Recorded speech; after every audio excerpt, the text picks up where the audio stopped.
Good morning all and welcome to the Standing Committee meeting for the Infrastructure Department of Council for the 6th of April 2022. I'd like to welcome councillors, staff and those who may be viewing via our live stream facility and open this morning's committee meeting with the Lord's Prayer. Our Father, who art in heaven, hallowed be thy name. Thy kingdom come, thy will be done on earth as it is in heaven. Give us this day our daily bread, and forgive us our trespasses, as we forgive those who trespass against us. And lead us not into temptation, but deliver us from evil. Amen. Okay, do we have any requests for leave of absence? I don't believe so. We've got everyone here. So, Councillor Duff, would you please perform the recognition of traditional owners? Thank you.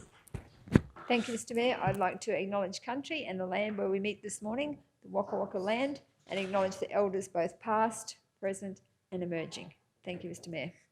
Thanks, Councillor. Does anyone have any conflict of interest matters to disclose before we commence the meeting from today's agenda? No? Okay. Mr. CEO? Mayor, the only, and it's a very long shot, but just to be, it's Tangerine Bridge. Yeah, so it would be, I think the council, given other circumstances, it's probably, so it is on there, and whilst it's an information report, it probably hasn't even crossed anyone else's mind, but there are other matters that have been put in that are similar, and it probably would be worth just dealing with that, I would think, Mayor. Okay. Just as a suggestion and not forcing anyone to do anything. Thank you, Mr. CEO, and you certainly, your counsel there's greatly appreciated. Councillor Jones, we have two options. We can either put that to the committee or you can voluntarily leave the room. Which would you prefer? If you want my honest opinion, Mr. Mayor, I'm not going to gain any benefit from it at all than any other person in the community. And it's in my portfolio, and I continue to work to try and improve the services and the road services throughout our region. But I am happy to do whatever the council decides. I'm happy to voluntarily leave, to be quite honest with you, to make it quite simple and easy and clean cut. Are you happy if council considers it though?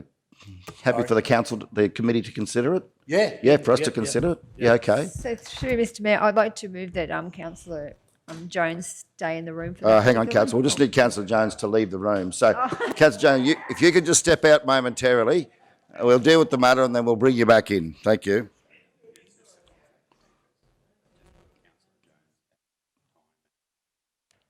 Yeah. Okay, Council. We'll note, Bree, that Councillor Jones has now left the room, left the meeting, and Councillor Duff is seeking to move a motion. Thank you, Councillor. I'd like to move that Councillor Jones remain in the room for the Tangerine Bridge discussions. Thank you.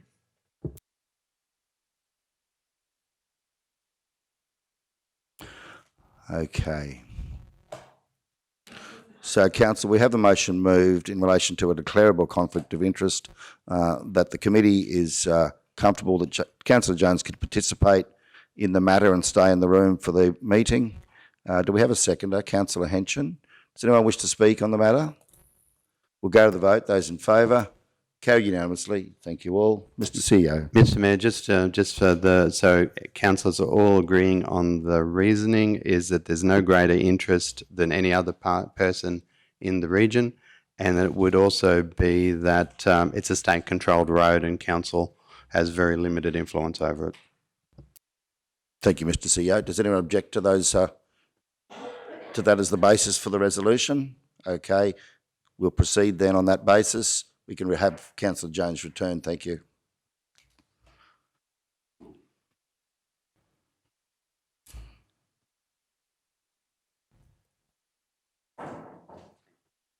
Thank you, Mr. CEO. Thank you, Councillor Jones. Okay, so we've resolved that matter. Councillor Jones is committee's comfortable with Councillor Jones remaining in the meeting for that item. So we'll move on to item 5.1, minutes of the previous committee meeting held on the 2nd of March 2022. It's recommended that the minutes of the Infrastructure Standing Committee meeting held on the 2nd of March 2022 be received. Do we have a mover?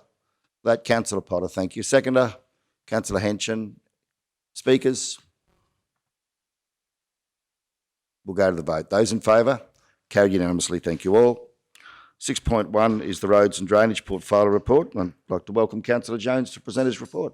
Thanks, Councillor Jones.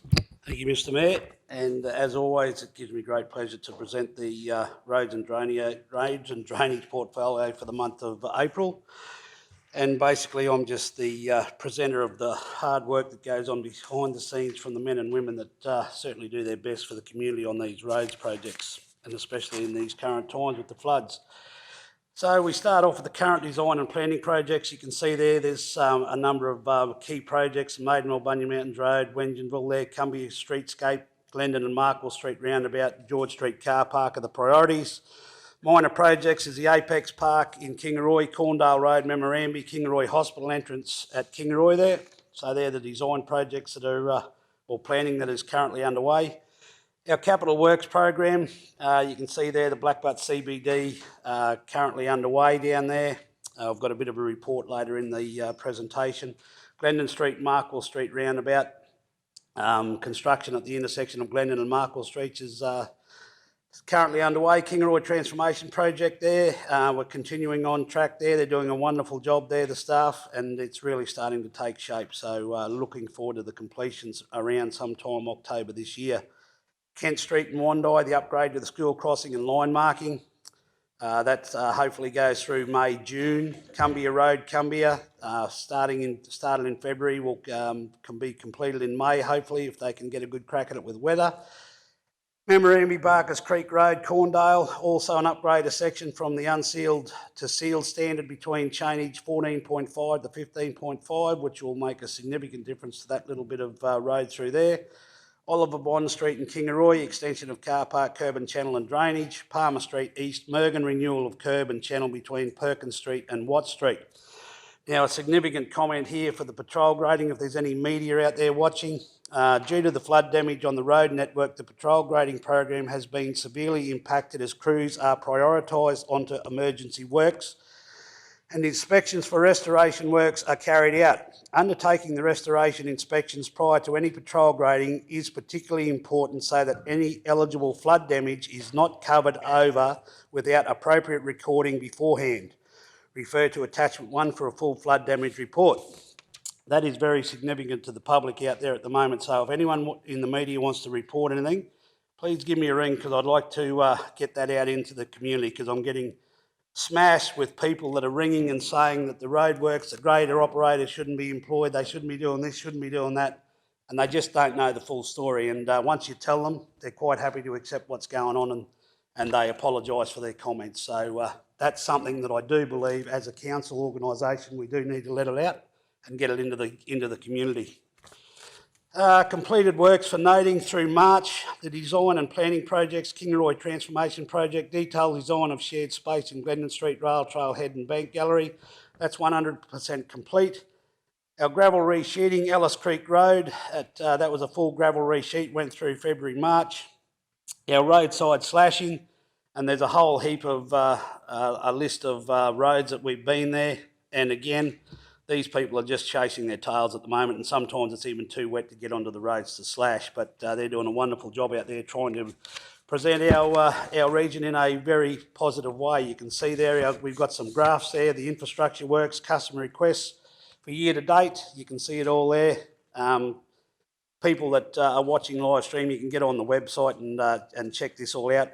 Our roadside slashing, we're 100% complete on the first round, and we've got 17% remaining for a full second round. Just an update, recent storm damage and flood response. The region was again impacted by heavy rain and flooding, resulting in a third activation under the jointly funded Commonwealth State Disaster Recovery Funding Arrangements, which is commonly known as DRFA.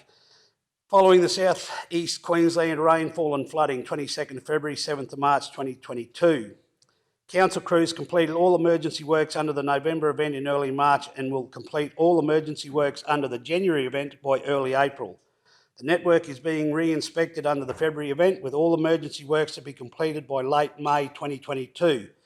So it's probably appropriate there that the works that the staff had done had already been taken away in the second rain event, so we were chasing our tails again. So these poor men and women out there have done such a wonderful job trying to keep this region safe for our residents to travel throughout.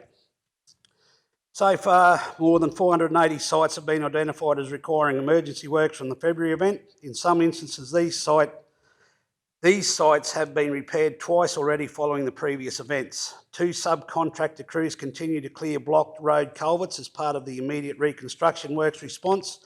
The damage assessment phase to allow the long-term restoration of essential public assets, REPA, has commenced with a priority submission containing 16 roads, having been recently lodged to the Queensland Reconstruction Authority, or QRA.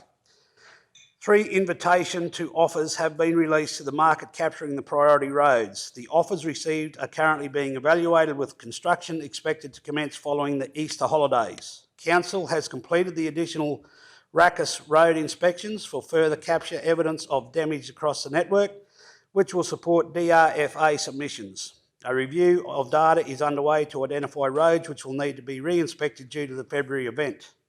The current works capital program and some of the operational programs such as patrol grading are being impacted, and our team are working through appropriate delivery solutions to address this in conjunction with the flood damage task. And again, I'd just like to reiterate, if our media team or any of the media teams, any media in the South Burnett, we need to get that message out to the people. It will save our staff and customer service a hell of a lot of trouble, repeating themselves over and over and over for the same issues where people are saying that we're not doing good standard of work, and it's self-explanatory when you listen to all this.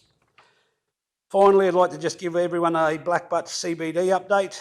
A significant milestone was achieved on Monday, the 21st of March 22, with the first section of the new curb and channel constructed along Colson Street, Blackbutt. Works continue to progress as planned, with the Blackbutt CBD streetscape and footpath upgrade on track with the original program timelines for completion. The new curb and channel is now complete within the first zone of works along Colson Street from the intersection of Muir down to Colson Street towards the frontage of Lesmuller Park. The connection of the new water services to businesses properties in this section of works were completed as planned on the 23rd of March. New seal and asphalt to be placed along the curb and channel is scheduled to commence Friday the 25th of March and Monday the 28th. Weather permitting, the ability for vehicle access to property and business driveways will be impacted for a short period while these works occur. Council apologises for any inconvenience and will endeavour to keep impacted businesses and properties updated as these works progress. Construction of the new concrete footpath areas and property stormwater connections in the first zone of works are scheduled to commence Monday the 28th, weather permitting. These works will require alternative pedestrian pathways for businesses and properties, access to be in place where required. To maintain public safety, some restrictions to vehicle parking and pedestrian access are expected. However, these impacts will be limited and allow continual business access as construction progress along the Colson Street. Construction noise is expected through the course of these works. Site works and construction activity will be performed Monday to Friday, 6:30 to 5 and Saturday, 7 to 5, with the project expecting to be completed by June 22. For further information regarding the project, please contact Council's infrastructure team on 418 or email info@southburnett.qld.gov.au. And just finishing up again, Mr Mayor, all that concrete from Lesmuller Park up to the convenience or the shopping, I call it a shopping centre and I get howled down, it's not a shopping centre, it's a IGA type setup. All that concrete is in, the footpath is completed and it looks amazing. They are doing a wonderful job and it is getting high regards and accolades for the people of Blackbutt. So congratulations to the staff that have been involved in the design, the contractors that are down there doing that, and again, I just want to congratulate the men and women that are doing the wonderful job out in the community on the roads, and please pass on a big thank you, to those people, because they are doing the best they can to make our people safe in the South Burnett. So thank you, and I'd just like to move that my roads and drainage portfolio for the month of April be received. Thank you. Thank you, Councillor Jones. Do we have a second? Councillor Potter. Thank you. I'd like to welcome our new Media and Communications Officer, Officer Newberry. Welcome to our council, and I'm sure you're going to do a sterling job, and trust you find your time here, and hopefully it'll be a long-serving period of time. A very enjoyable one for you. Thank you.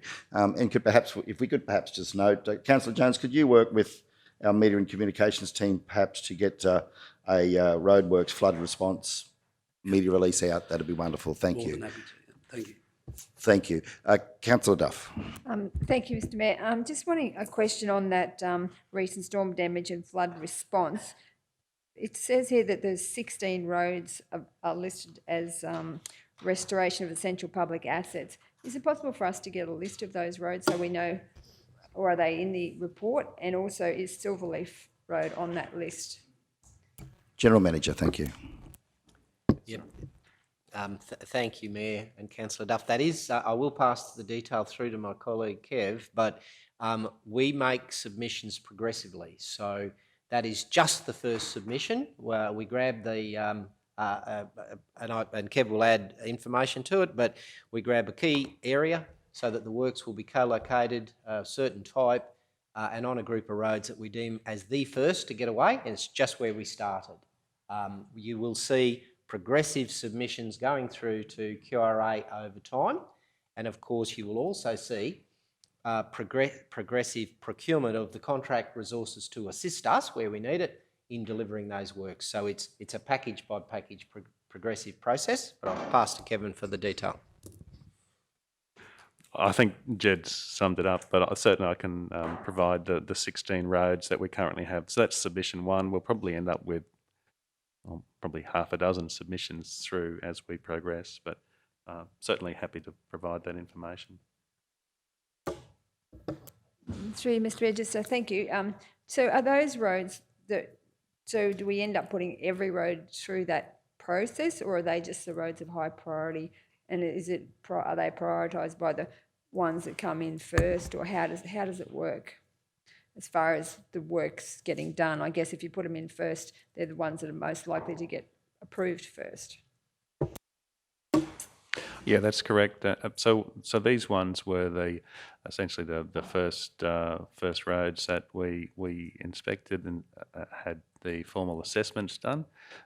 They generally the higher priority roads, but there are roads out there that still need to be inspected, and the actual process of recording all the information and putting it into a format that's appropriate for QRA to say, yep, we're happy with that. It's quite complex, quite a time-consuming process. So it will be probably a drawn-out process to get all the roads that we believe are eligible for flood damage assistance. And it's worth noting also, Mayor, perhaps that there are 3 events, and interestingly, the process that Kevin refers to requires us to submit them in relation to each flood. So the first work we commenced, of course, was the November-December event.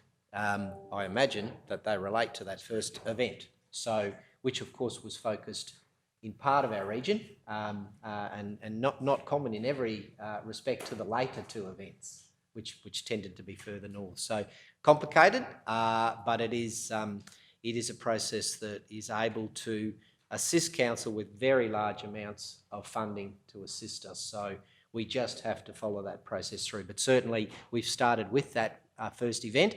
It is the first for us to commence, and of course first for us to need to resolve as well. We will, however, with time, be putting packages together which relate to the independent and discrete flood events. So they, even though they've happened so close together, we've got to actually link them to the event that caused them. Thank you, General Manager. If we could take that as a question on notice to be brought back to the next committee meeting, a list of those roads that have been submitted to the QRA and any future submissions that happen prior to that date, if that could be brought. An executive summary would be fine. Thank you, General Manager. Okay, Councillor Potter. Yeah, thank you, Mr Mayor. I actually wouldn't mind getting a list of the roads that also, like Councillor Duff said, that we've put in, and also a list of roads that they've actually rejected for whatever reason, because I think that's something we need to know also. Because I'm gathering they do reject some of the roads we put in. Through you, Mayor Otto, that is true, Councillor. However, we do engage a consultant expertise to assist us in that process going forward. It may be, I think it's pretty well-founded confidence that we would have very few submissions that we submit that are not approved. We will have a small amount. Usually it relates to an administrative thing like overlapping events, and we put it into the wrong one or something like that. So the people that we're using, including in Kevin's team, are quite experienced in what's eligible and what is not. So we would not be wasting effort submitting things that were not eligible. At the same time, of course, we would attempt to submit absolutely everything that we think is, but it'll be a very small percentage. That is not assessed and is some probably months away, but when it occurs, if you have interest in that, we can identify those items that are not approved at the start. What is important to us is that any works that we carry out are approved, and that's why you see some delay in the commencement of those restoration works, because we do not want to run a risk that we've undertaken works that are subsequently not approved. So Kevin's team will be very careful in relationship to that. Thank you, General Manager. Councillor Duff. Thank you, Mr Mayor. I'm just wondering, what are the timelines? What is the expectation when we'll start to commence on those first 16 roads? And will that be, are we envisaging that will be our council team doing that work, or are we planning to get contractors in to support that? And the other one is, yeah, just those two. That will go. Thank you. Thanks, Councillor. We have been out to market recently, and it's in anticipation of having QRA approve our first submission. So even though we as it stands today, we don't have an approved submission 1 from QRA, we've actually been out to market in expectation that we will need to have contractors assisting us.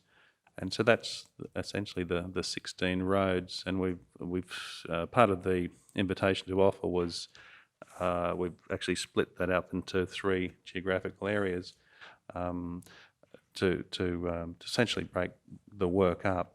And we won't release that until we have approval from QRA. But essentially, what I'm saying is that everything is ready to go to commence work once we get that approval from QRA. So that's likely to be after Easter. Further questions? Thank you. Okay, thank you, General Manager. Okay, let's move on. We'll go to the vote on this one. Those in favour? Carried unanimously. Thank you all. 6.2 is minutes of the Traffic Advisory Committee meeting. It's at page 25. Recommendation is that Council receive and note the attached minutes and recommendations of the Traffic Advisory Committee meeting held Tuesday, 22 March 2022. Do we have a mover? Councillor Potter, second Councillor Henson. Speakers?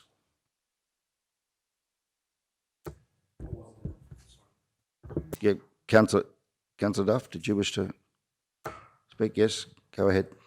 I just wanted to ask some questions about the report. Are we on to that now? Or? Yes, you can do. Thank you. I just wanted to know, with regards to the Memorandum Gordon Brook Road condition, it says that SBRC to address as part of the RMPC contract.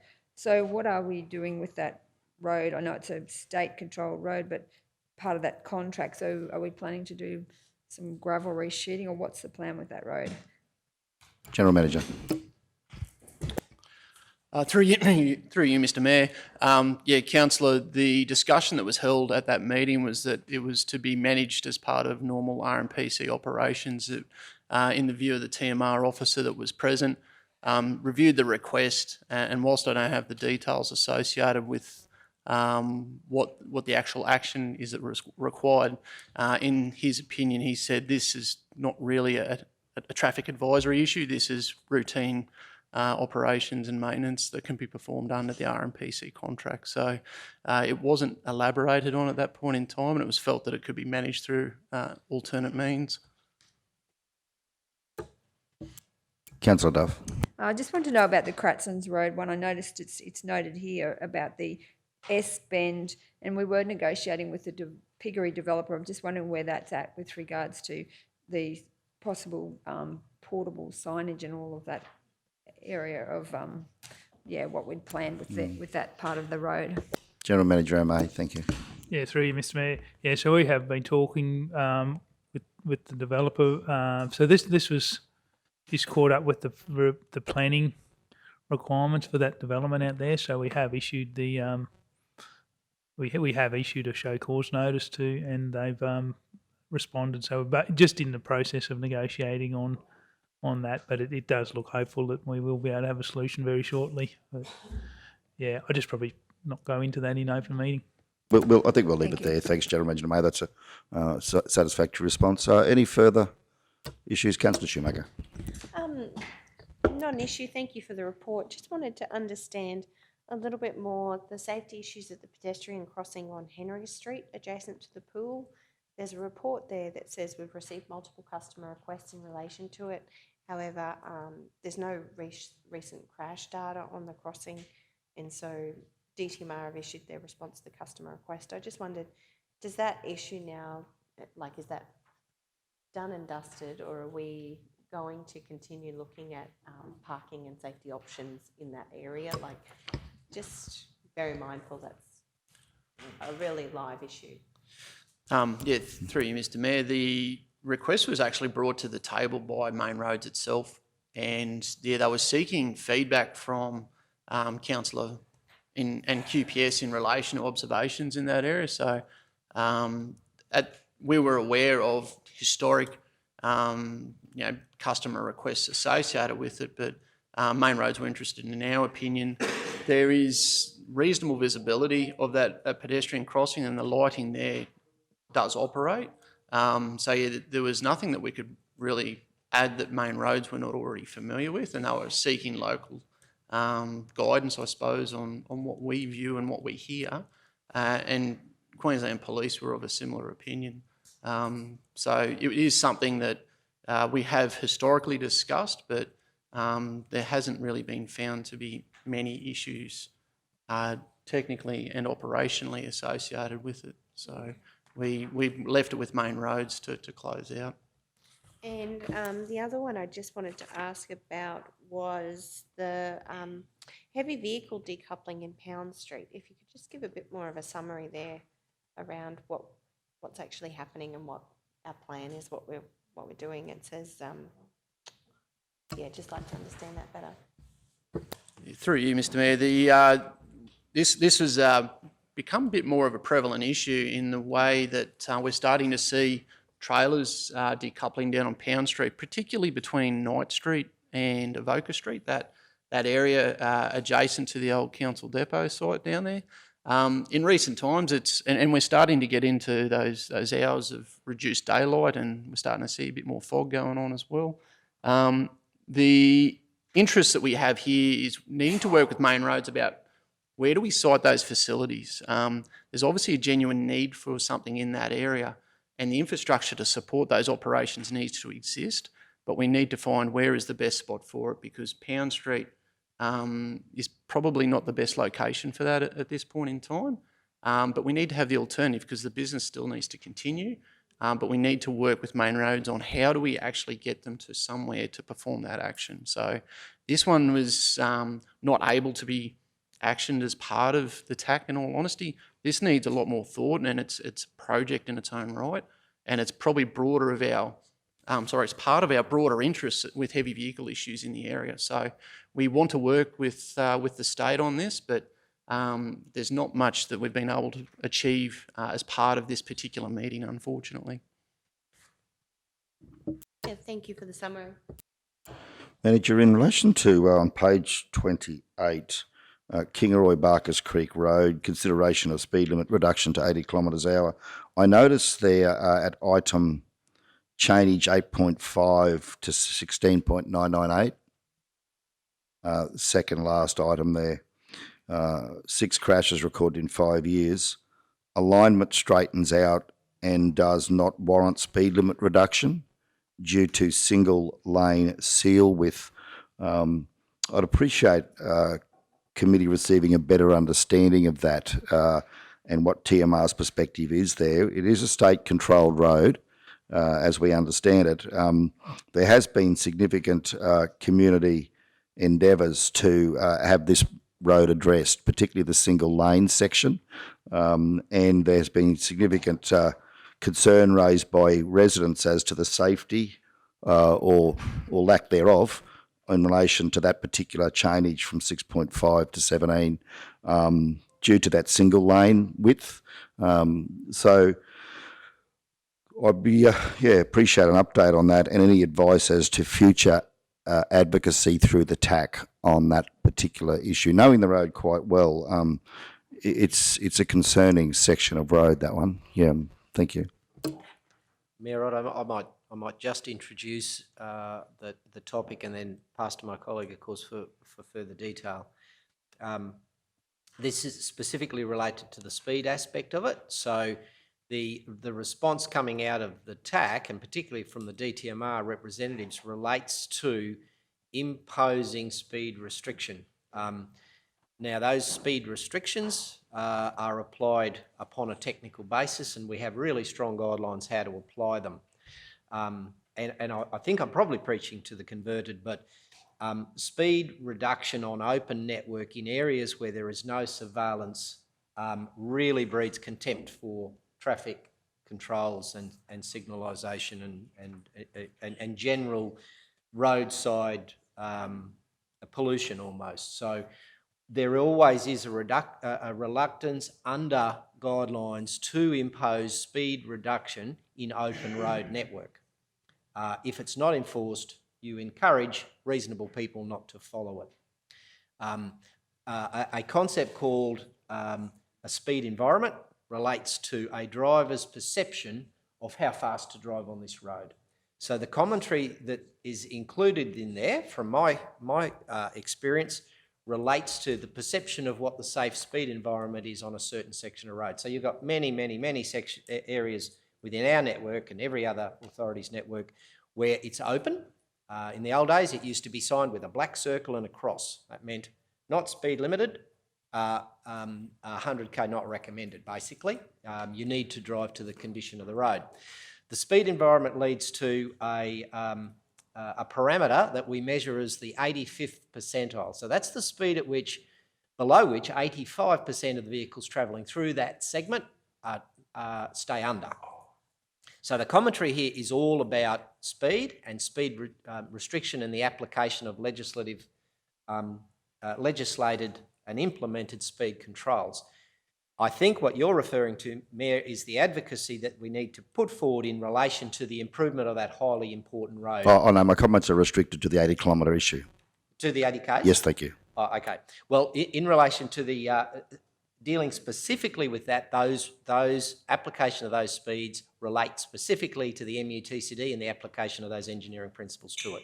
So they've come back and said on an 85 percentile basis that they're not recommending any extension in relationship to that.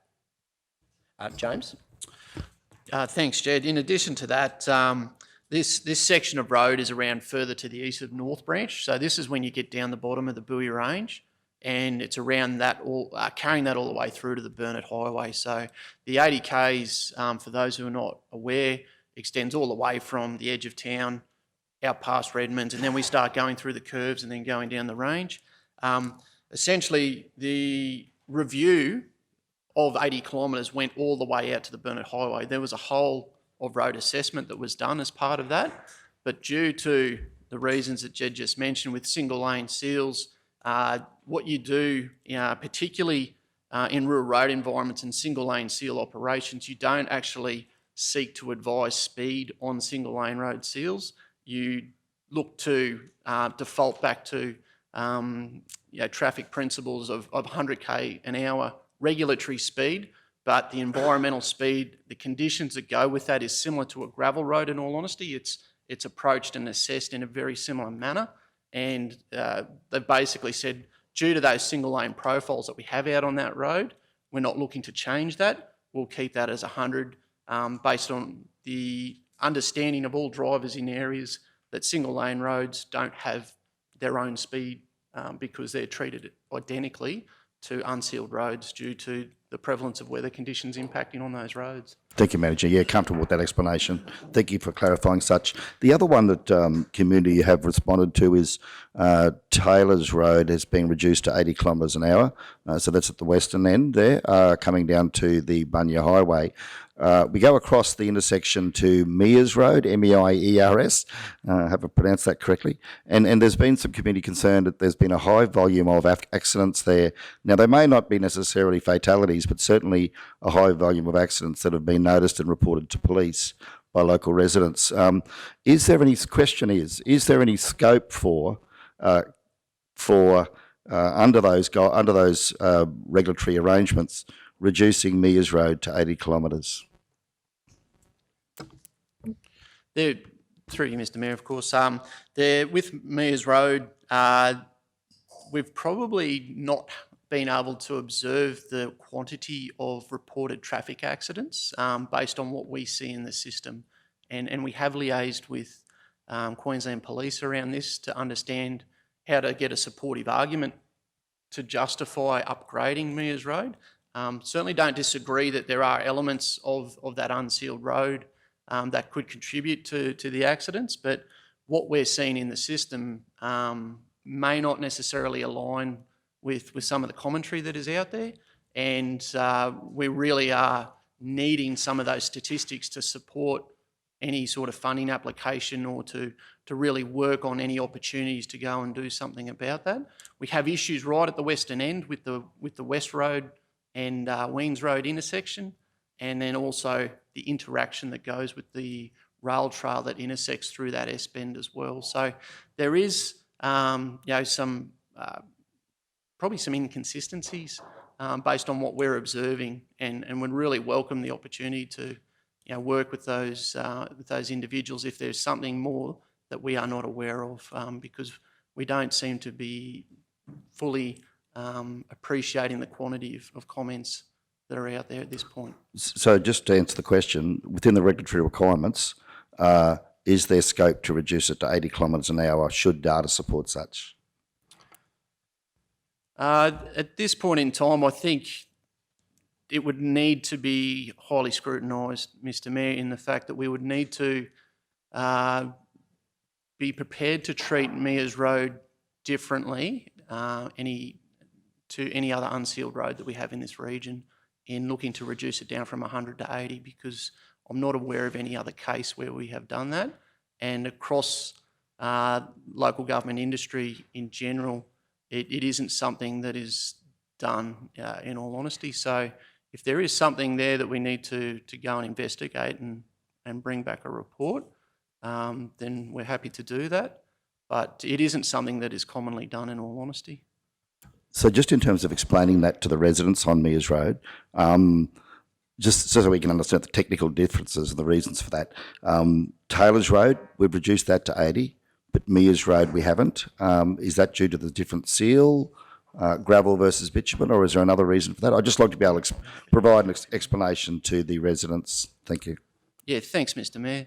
The difference is that due to the seal, as you've correctly highlighted, it's a sealed 2-lane profile road, and the other thing is also that the traffic volumes are quite reasonably high as well. Taylor's Road sits quite high on our road hierarchy, and we basically look to support environments based on what their operation is. So under the guidelines that we work to, we analyse that and then bring back a report for recommendation. We also wanted to work from a network functionality point of view, and it was raised through the TAC in the previous meeting, was around wanting to extend the 80 k's north of the Bunya Highway. And then we looked at that from a functionality point of view, going, well, we've got 80 heading out north of Taylor's Road, we've got 80 at the eastern end of Taylor's Road, and we've got 80 just on Tesman's Road that intersects Curtis at the T intersection at the top of the hill.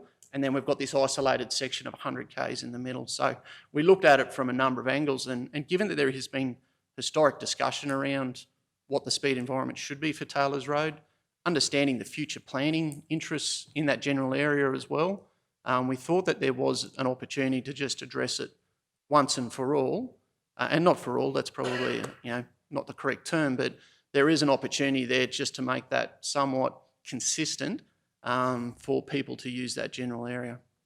It's a satisfactory explanation. Thanks very much, Manager. Happy with that. Oh, someone's got their hand up, sorry. Oh, General Manager Meehan, thank you. Yeah, good morning, Mr. Mayor. Probably just a simple answer for that one to assist you in talking to residents.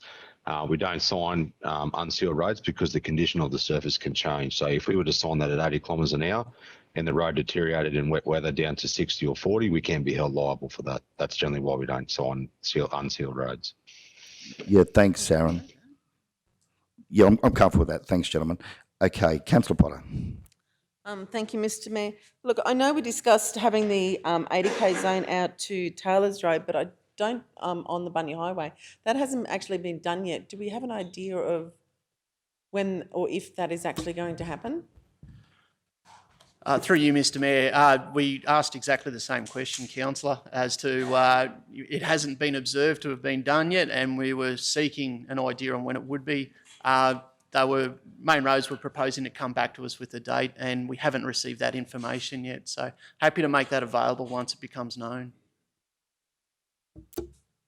Okay, further questions? Councillor Henson. Thank you, Mr. Mayor, and I'm directing this at Manager James. Just in relation to the Wandai Christmas tree, on page 28, it's noted, and again, I apologise, I wasn't at the last TAC meeting, and which is what we brought this question up in relation to the Christmas tree and the roundabout in Wandai. And I note there that we're waiting for a response from DTMR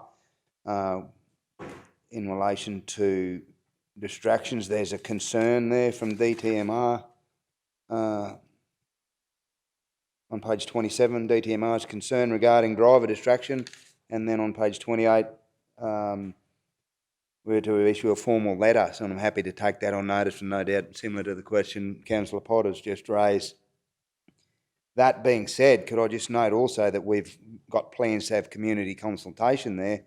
In the event of DTMR coming back and having issues with that Christmas tree, I guess we would want to possibly postpone our community consultation until we receive that response. Through you, Mr. Mayor, the intention as part of that meeting was just to gather Main Roads' input into as part of the consultation process, and then wanting to work with the council and community on having all the material available to support council with a decision on where that were to be sited in the future.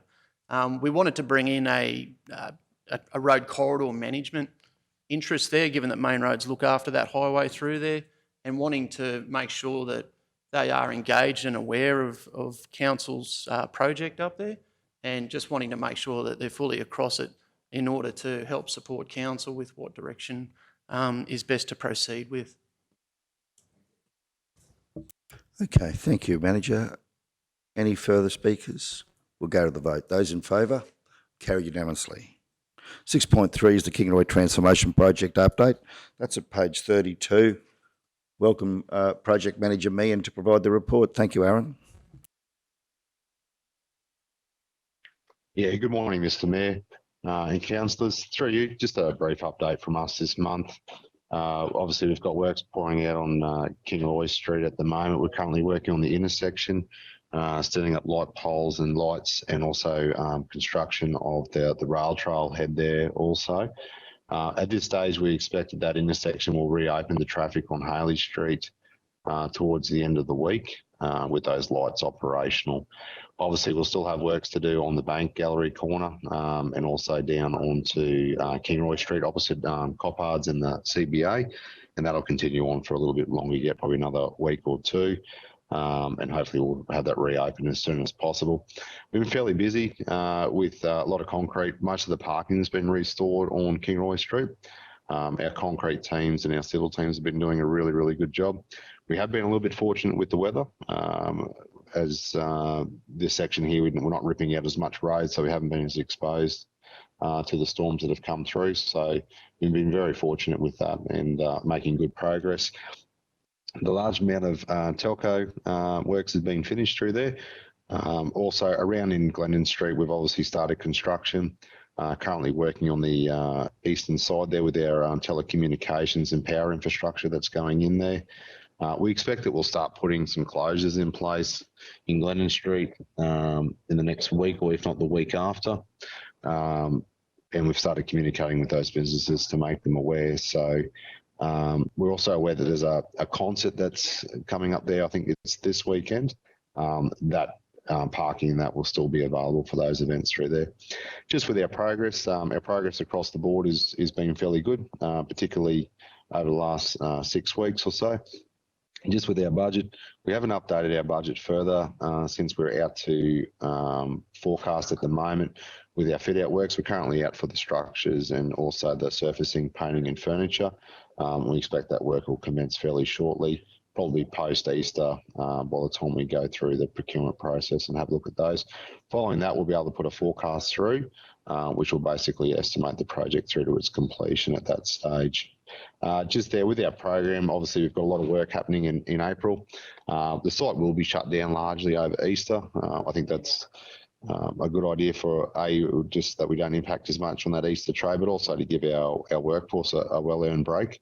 They've been working particularly hard, particularly since they've come back since Christmas, and really pushed hard up into Kingaroy Street to try and get that parking and those businesses reopened as soon as possible. So very well done to the team and also to our local contractors as well.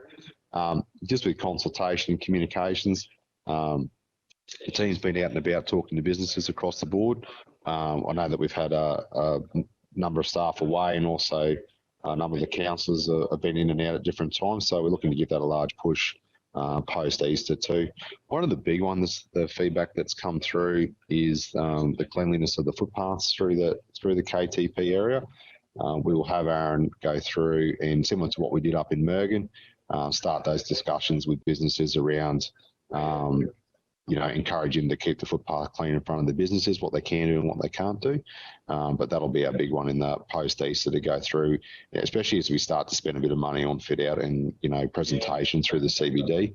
I think it's important that we all work together, particularly with businesses that have footpath dining, to make sure that we look after the street once we've built it. So I think it's a prime opportunity to do that. So with that, Mr. Mayor, that's all I have, just a brief report for this month. And thank you.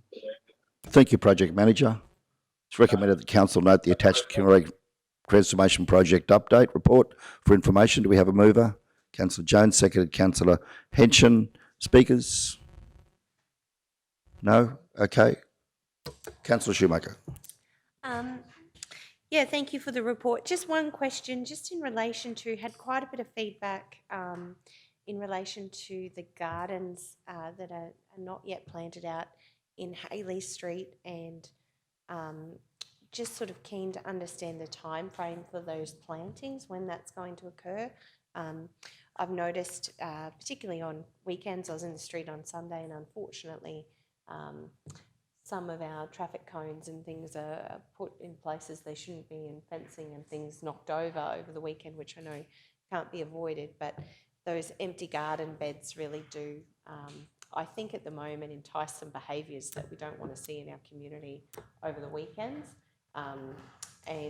Just keen to see trees. I know that's been common feedback up there in Hayley Street, to get some of the plantings happening.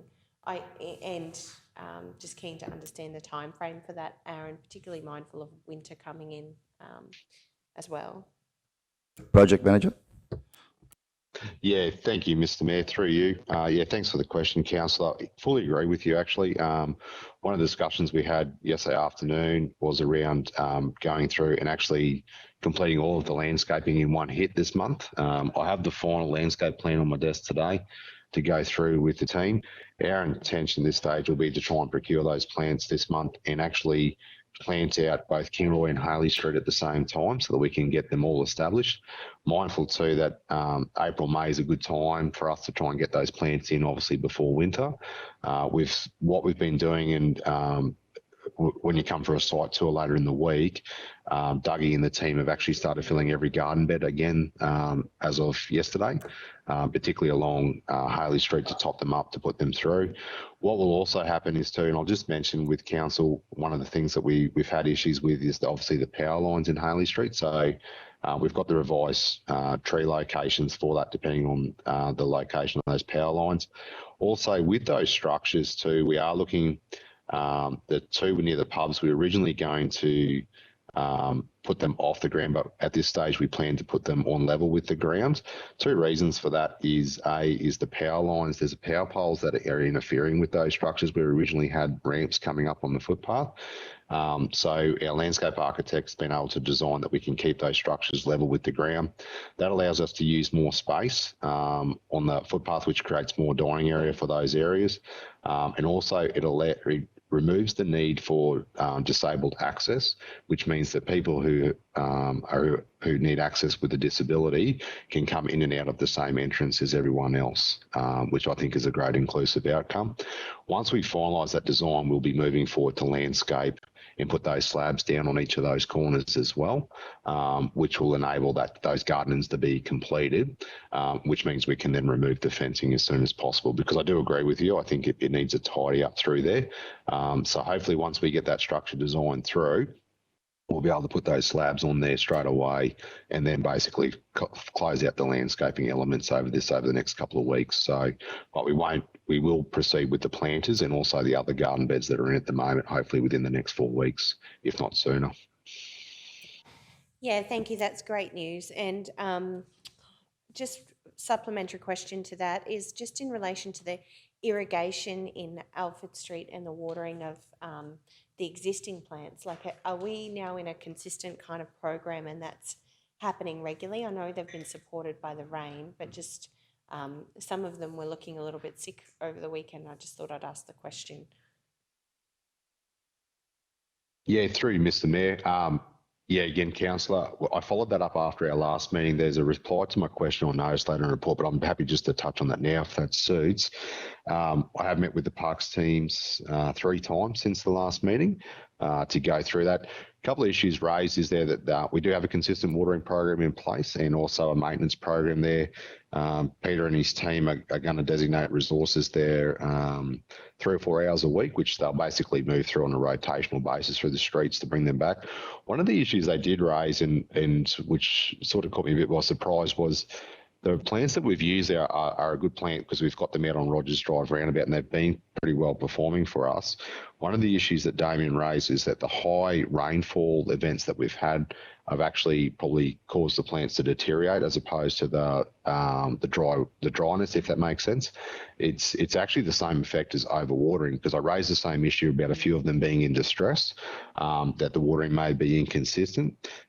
They've assured me that they will water consistently, but what they've found is that some of the plants have had some issues purely because they got flooded and then they've also had too much water and then basically those plants are not designed for that sort of rainfall. So to answer your question, Council, we will continue to monitor it to them and we'll be having a regular discussion with the Parks team to ensure that we've got that maintenance regime happening. And if there's any issues where there might be a reason why something isn't as it should be, we've asked them to provide that advice to me, and then that way I can certainly pass it on to council if we need to as well, just so that so everyone knows what's happening with the plants, particularly obviously we've had a wetter season this year, so hopefully that assists. But yeah, I'm hopeful that the Parks team will have that under control over the next couple of weeks. Yeah, thank you. That makes absolute sense. I've killed quite a few plants from loving them too much myself over time. So thank you for the update on that. I also just wanted to note, I think it's wonderful that we are going to go out and start talking about footpath cleaning again. I know that's a really topical issue in the CBD at the moment. Some retailers are doing an exceptional job, and I certainly would like to point out our local jewellers shops, both Thorpe's and El Rey's. Their footpaths are just gorgeous and they put a lot of pride and effort into that, and you can really notice the difference when you walk past and notice the shops down the street that aren't doing the same level of just sweeping in the morning.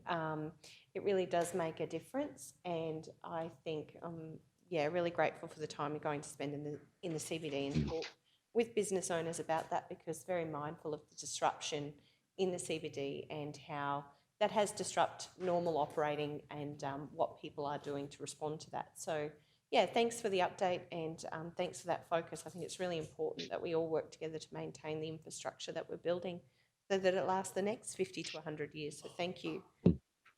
Further speakers? Okay, we'll go to the vote. Those in favour? Carried unanimously. Thank you all. 6.4, options for dust suppression on Lanigan Road, Glen That's at 40 in the agenda. General Manager, would you be... Actually, sorry, I don't think I got a mover and a seconder, did I, Bree? Did I? Oh, I did. Sorry, okay. I'll get back on track. Thank you. Thanks, Mr. CEO. Yes, dust suppressant options. General Manager, if you could give us a report. Thank you. Thank you, Mayor and councillors. Kevin's team have gone to some effort in relationship to presenting to you different options available, and I'll let him carry you through the technical components of that. He's also taken the opportunity, I suppose, to paint a picture in relation to the extent of requests that we get in relationship to unsealed roads, and it's a matter I'm sure that the council is well and truly across. I'll pass to Kevin, if I may, on the technical aspects. Thanks, Jed. So the report is for noting. We've had a go at looking at the various options for reducing dust. I haven't provided a lot of information on some of the proprietary products, but it was essentially to give a bit of a feel for what options there may be. Essentially, all of our unsealed roads will create some form of dust, and some of the cheap mitigation methods may be commencing at speed reductions. The higher the speed, generally the greater the amount of dust. The speed reduction is typically at the discretion of the road user.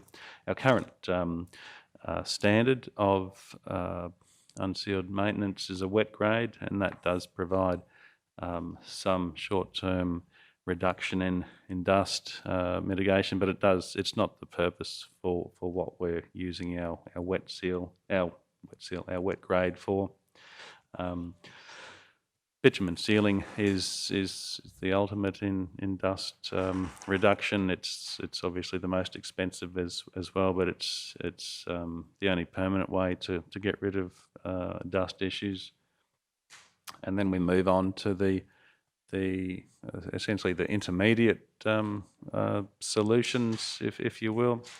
Pavement stabilisation, such as adding lime or cement, is typically not used for dust suppression. It's for strengthening the pavement, but it is a byproduct. You do find that there's less dust generally. It is a short-term solution.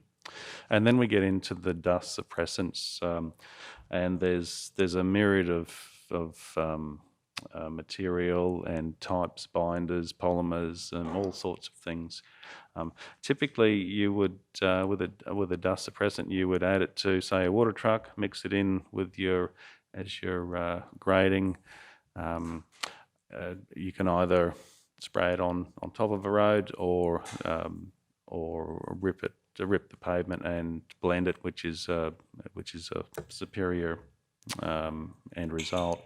But they are all short-term solutions. Typically between 3 to 6 months they'll last.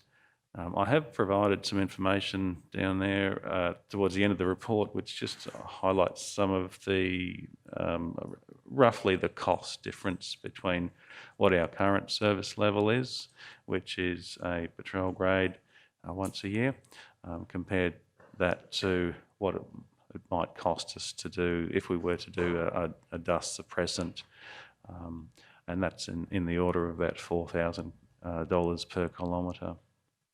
I have also provided some information on the extent of dust requests that we have throughout the region, and there's about 40 of them that we've got on the list. Various lengths and various regions within the council. Thank you, Manager. Okay. We have the recommendation that the council note this report. Do we have a mover? Councillor Henson, seconded Councillor Jones. Speakers, Councillor Duff. Thank you, Mr Mayor. I have noticed that over time that different ratepayers have said that it's actually the type of gravel that changes how much dust they're getting. So on Burt's Road, for example, they're saying that there's way more dust now than there used to be before, prior with a different sort of gravel. And that cement, they're actually concerned about that and saying that it's actually causing more dust, and they're concerned about the components of the breakup of the dust, which I'm sure you're aware of. But just they were saying that the previous gravel was nowhere near as bad as this lot of gravel. And I've heard that time and time again. People say, you know, we like the red gravel, we like the grey gravel, it's different, or deco is better than. So I noticed that in your report you've said nothing about the types of gravel, and yet that's been consistently a request from ratepayers over a long period of time to me is, can we get the gravel we had before? Or yes.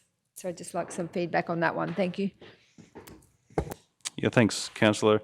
Yeah, certainly the material can have an impact as well. And what we generally find is when a road is ready to be gravel resheeted, it typically doesn't have a lot of gravel left, and you end up with potentially subgrade, which is generally a more clay material, and probably less susceptible to creation of dust. One of the best materials is probably black soil in terms of reducing dust. The balance there is it's not obviously hopeless during wet weather.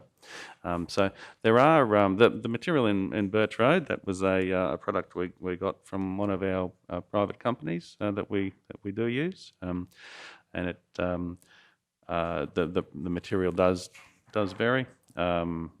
Yeah, happy to take that on board. There are different types of material that will create less dust, but there is the notion of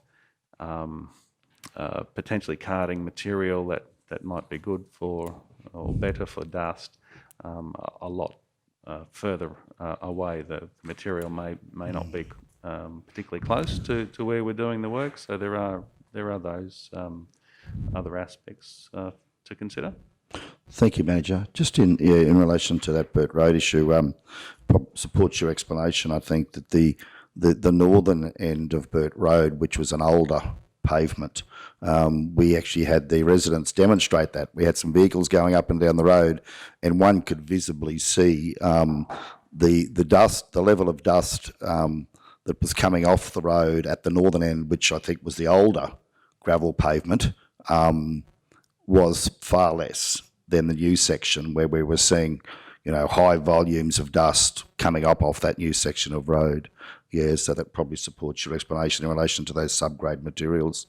Just one question, if I could add, and then I'll go to Councillor Shoemaker. Cementitious material, is that something that is regulated in terms of its application in relation to the use of cement-based powder products in road materials, as to in relation to respiratory issues?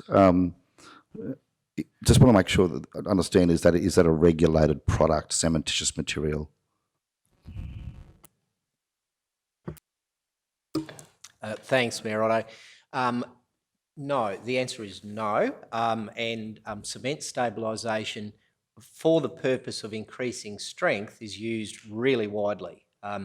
Depends on soil type, but either lime, cement, or foam bitumen are the three stabilising products, and cement has been traditionally the highest. The only case where you'd purposefully use it, though, would be for strength, Mayor. So in our circumstances, if we specifically use cement or pozzolanic material for stabilising, you'd tend to see us use it in a floodway or somewhere like that. We wouldn't be able to afford to apply it extensively on an unsealed pavement for dust mitigation. It would be prohibitively expensive. It's also something that you use on a deeper section. Our unsealed pavements generally get fairly thin during the course of their life, and of course cement is quite a stiffening product. It's not something that's flexible, so it's not really the right application for it. But your specific question was, is it regulated? The answer is no, it's used extensively and there's no specific regulation around applying it to a road pavement. Further to that, are there any studies being undertaken to our knowledge in relation to the application of cementitious material by government agencies, Health, Queensland Health, to our knowledge? My son's in the building industry. I know there's been a lot happen there in terms of cementitious material pursuant to reports relating to silicosis disease, yeah. Mayor Otto, there are some studies, I don't think specifically related to cement or cement stabilisation or cement additives, but there certainly are studies by the road authorities in relationship to silica content of materials and processes that are used. They would probably generally relate to some mechanism where you're crushing or cutting, because some of the things we do, such as profiling, etc., may have similar things. It's similar issues. Perhaps you're referring to the domestic stone production space. I know more so to cement-based products such as Safite material, where one's using fibro, known to contain cementitious material, and there's an extensive body of study being undertaken and very strict regulations in the building industry now in relation to Safite materials and the cutting of such and the process for cutting, in recognition of the understanding scientifically that that the dust that emanates from that product, being one that is formed from cement powder, is understood to be causing silicosis issues. So if there is such reports being undertaken, I'd be keen to see them come back to council as part of our risk analysis, and would really appreciate a report being brought back as to what studies are being undertaken in the health sphere, so that council can understand where we perhaps need to be aware of those for our future application of cementitious material, if that's a possibility. Thanks. Thanks, Mayor. We will do a bit of a literature research for you, particularly from Austroads and other more eminent road study authorities, and we'll get something back from a literature review. Yeah, thank you very much. I'd appreciate that. If it would be possible to get that back before the end of June, be very grateful. Within the next 3 months? Yes, we'll do our very best. Yes. Thank you, General Manager. That concludes my questions. Councillor Shoemaker. Yes, great report, thank you, and for the detail. It certainly helped my understanding of the issue. In relation to the dust seal register that we've got there on page 42 and the 40 roads that have been listed, I've noticed some roads, not all, but some have been given a road hierarchy of 5A, 5B, or a 9A and 9B, and I just wanted to understand the actual definition of that road hierarchy and how we've come to that decision.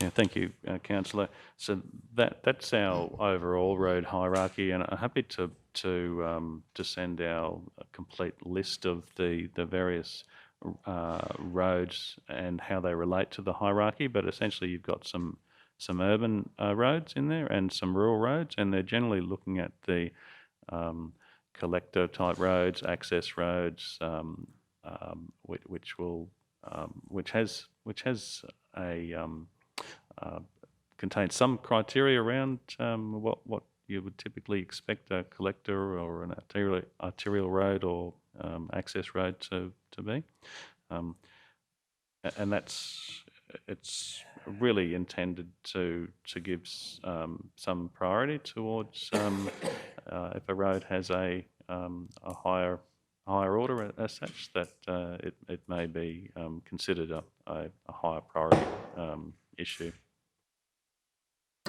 Yeah, thank you. I certainly understand that. I was probably trying to understand where like a 5A might sit in comparison to a 9B on the scale. So maybe that additional information about the hierarchy would be helpful, because I do think that that does form part of the decision-making process.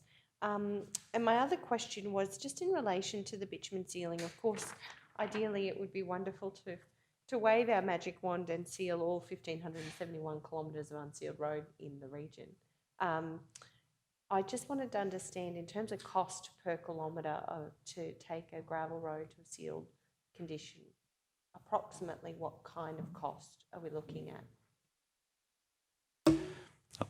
Per kilometre, in the order of $500 to $700,000 per kilometre as a ballpark. Just going back to your previous discussion, the decision-making process for and the hierarchy, we had commenced looking at how to prioritise dust seals across the region, and so we have developed a bit of a prioritisation tool which looks at proximity of houses to roads, the amount of traffic there are, whether residents use their water from the roofs for drinking, and to give some level of weighting and help to try and be able to prioritise this list. With that, has the Lanigan Road been through that prioritisation process? Like, is there a way we could see that information? You're happy to provide that? Yep, Yeah. for sure. And of course, I'm very interested also in the Burt Road prioritisation. I know we've had conversations about that, and I was disappointed I had COVID and couldn't attend the community meeting that happened. But I think, yeah, it's important to understand those parameters when we're making, trying to stretch our capital budget to address some of these issues. So I think there's more to be had in this conversation. I don't think we're done yet. And I do understand it's a definite challenge for our council and for the past council and for every future council in terms of dust suppression and the cost of sealing roads, and then of course maintaining them. So thank you for the report. I certainly would like to see some more information around how Lanigan's Road, in comparison to these other roads, has measured up in terms of the prioritisation of those dust seals before we make decisions about capital this year. So I don't know whether we request a report to come back or whether you're easily able to provide that information. That can be taken as a question, I notice. I think, Councillor. Thank you. Okay, so any further speakers on this? Okay, we'll go to the vote. Those in favour? Carried unanimously. Thank you all. I would like to put forward a motion now to the committee for consideration pursuant to this report. And Bree, when you're ready, I'll just work through that. So my motion is as follows. That a report be brought to the May meeting of the Infrastructure Standing Committee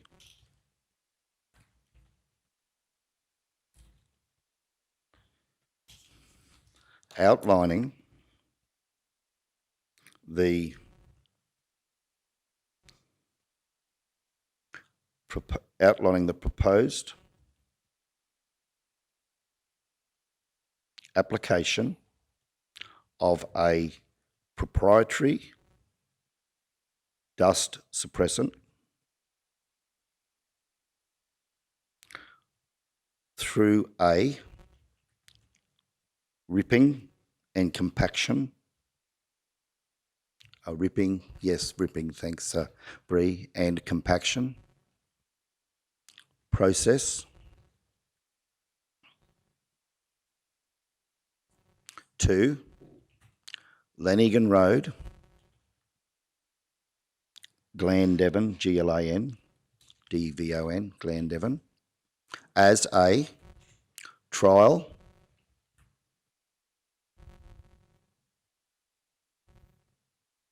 process for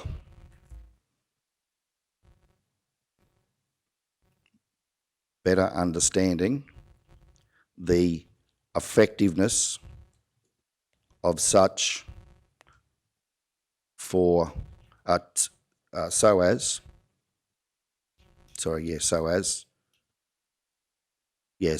thanks Bree, to inform future potential dust mitigation strategies. It is proposed that such a process take place in the 22-23 year across chainage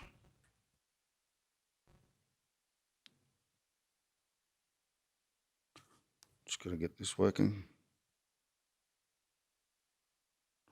30 to 1200 being 1,170 metres at a 6 metre width.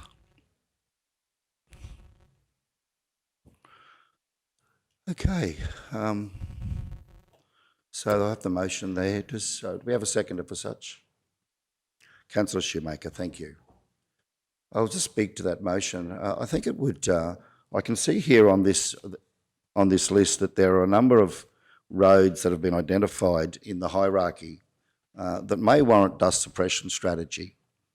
I think we're all well aware that in council's budget, the capacity for council to seal unsealed roads to any significant extent is very limited because we simply don't have the money to do that at this point in time. Now, it may be that we can seal some, but not others, and obviously that's a matter that would need consideration under our prioritisation tool. But having said that, I am keen to see council explore other options that may provide solutions to residents where we have particularly a high volume of residency on particular roads. Now, I do know that having been out to Lenigan Road, there are a number of residents living on that road.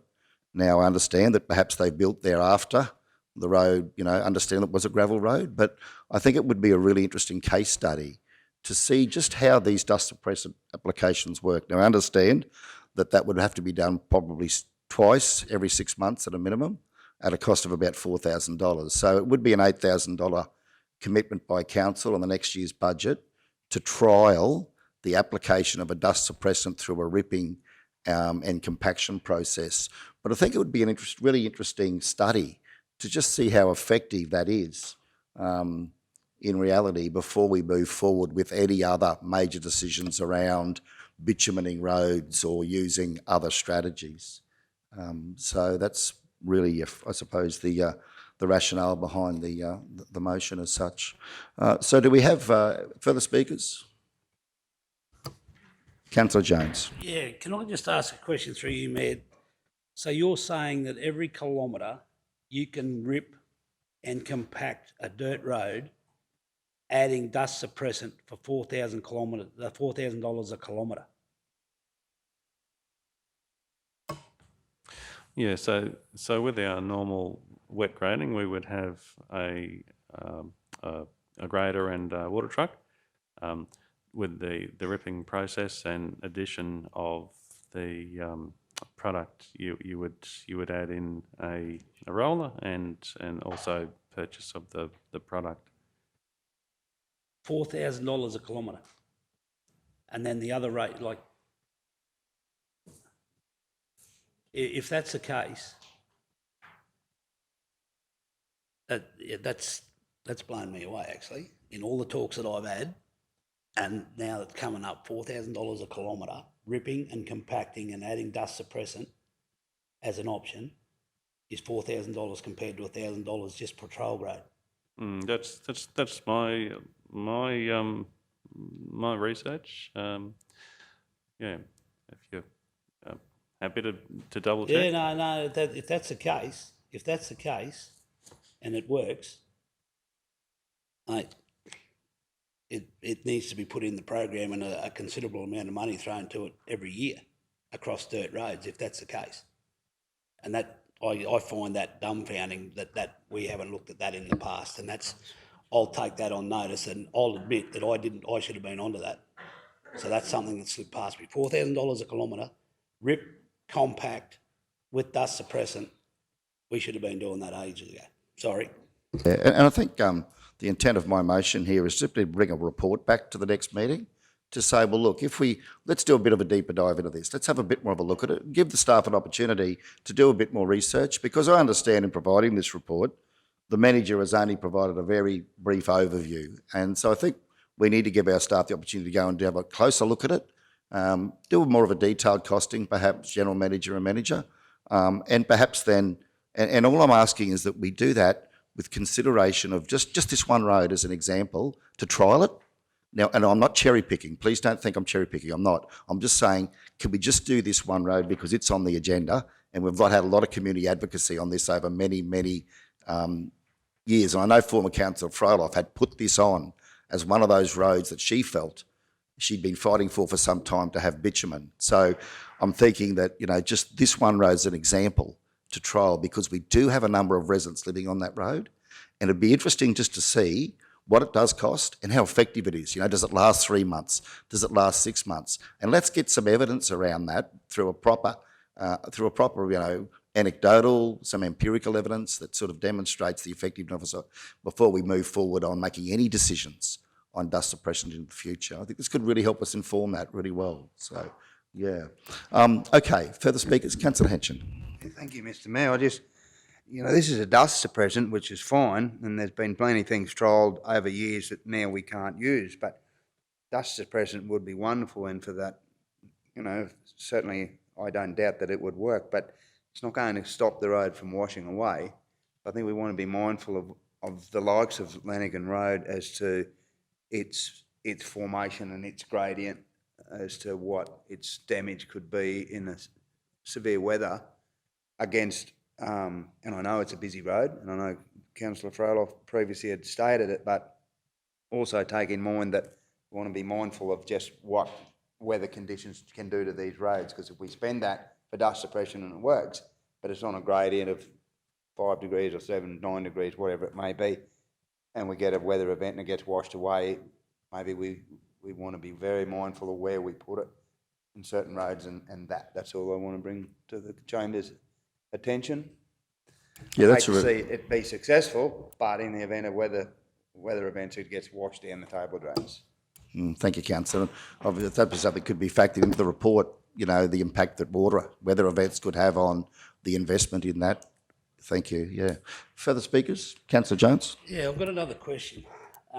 So if that's achievable, and we have corrugations on our dirt roads, and it's only that price, why are we not ripping and compacting and doing a lot more work on corrugations and that when we get reports and we go out and do repairs and then they keep coming up? Is there a reason that we're not addressing corrugations? Because I get more complaints about corrugations on road than dust. So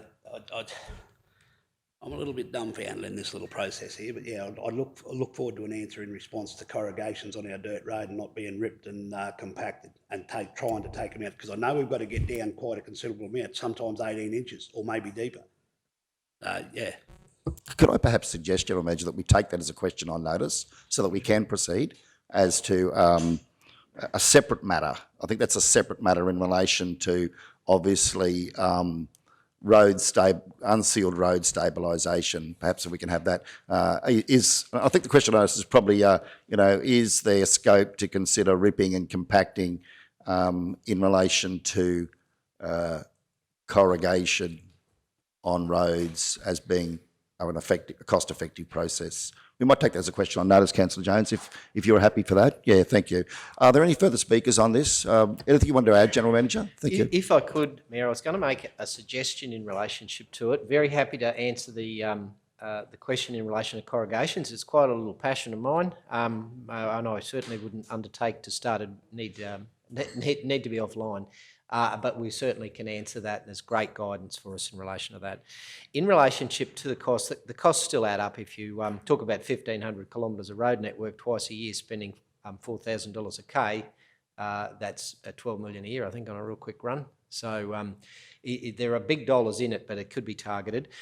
Mayor, with the value of having done this a couple of times in my working career, we do have a little bit of preparation work for you, and I was going to make the suggestion that we with Council's consideration, we present to you for budget considerations that $4,000 twice a year as an indicative budget estimated by Kevin. We put that in our process. But if we could ask your patience and give us another month, the material that we select is pavement specific. So we actually have to undertake a bit of testing. A May Infrastructure Standing Committee gives the boys a bit over a week with a couple of holidays to get Jim, if I ready. could just interject there because we want to move on. Would June be sufficient time? Absolutely. Happy to change that to June. Yeah, thanks for your advice on that. Much appreciated. You understand you need to do some research on the application of the product and do some soil testing, I'd imagine, on that particular gravel. So, yeah, I'm very comfortable with that. Are you comfortable with that, Councillor Shoemaker, as the seconder? Yes. Thank you. Okay, so we'll change the motion. Councillor Shoemaker. Yeah, thank you. As always, very excited about opportunities to trial new things and see whether there can be a benefit gain, but certainly appreciating the report 4 times the cost is certainly something that needs to be considered. And from these learnings, I would hope we could apply a sort of targeted lens over certainly the 40 dust issues that we've got reported here and the many more that we know about. In terms of rollers, I thought this was actually something, rolling equipment, potentially maybe something that's coming up in our budget discussions that the staff have asked for on the ground. I just wanted to understand, in terms of compaction and our current patrol grading, we don't use a roller in those processes, do we? We just run over it with a grader. Yeah, that's correct. It's a wet grade, so but the grader, patrol grader, and then the water truck.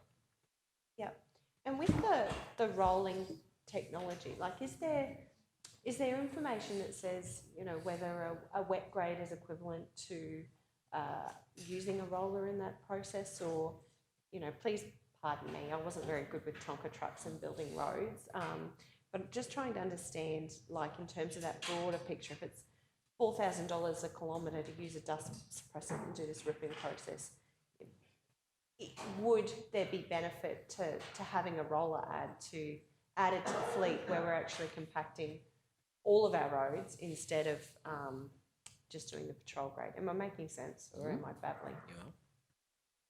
Oh, yep. So it does come down to ultimately the cost and probably also the timeliness of getting around the network. We do our patrol grading, which is quicker than with, say, a full crew, which would consist of your rollers as well as your water truck and grader. And one of the benefits with getting around the network, for us it's once a year, is also to address things that aren't necessarily on the road surface, such as the table drains and diversion drains, etc. What we found previously is we had been going around doing the full compaction with a crew for our unsealed roads, and what we found, we didn't get around the network. It may have taken 5 years plus to get around, and so that's been a real shift as to what we currently do. We do have our construction crews that are typically in the gravel resheeting space that will also do our heavy formation grading, which is essentially what you're talking about, Councillor, in terms of the addition of a roller and actually compacting. Yeah, thank you. Just, I think good context in the broader conversation that I think we have to have here in relation to dust suppression options or just our forward programs in terms of how we actually go about maintaining our network. So yeah, thank you for the context. I look forward to what comes back from this process. So, thank you. Thank you all. Any further speakers before we wrap this one up? Probably just in summarising, in that report, General Manager Jarvis, if we could also give consideration to the treatment of the expenditure as to whether it would be an item on revenue account as OPEX or whether it would in fact go on capital account should we undertake those sorts of improvement works, so that council can then fully understand whether it would be capitalised or add to our deficit. Thank you. That would be much appreciated. Thank you very much, staff. Okay, so we'll go to the vote on that. Those in favour? Carried unanimously. Thank you all. Mr. Mayor, sorry, I would like to also move a motion pursuant to the previous report. Yes, certainly. Thank you, Councillor. I'd like to move that council, sorry, Bree,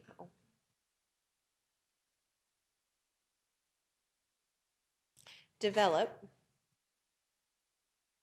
as part of its operational plan in 22-23,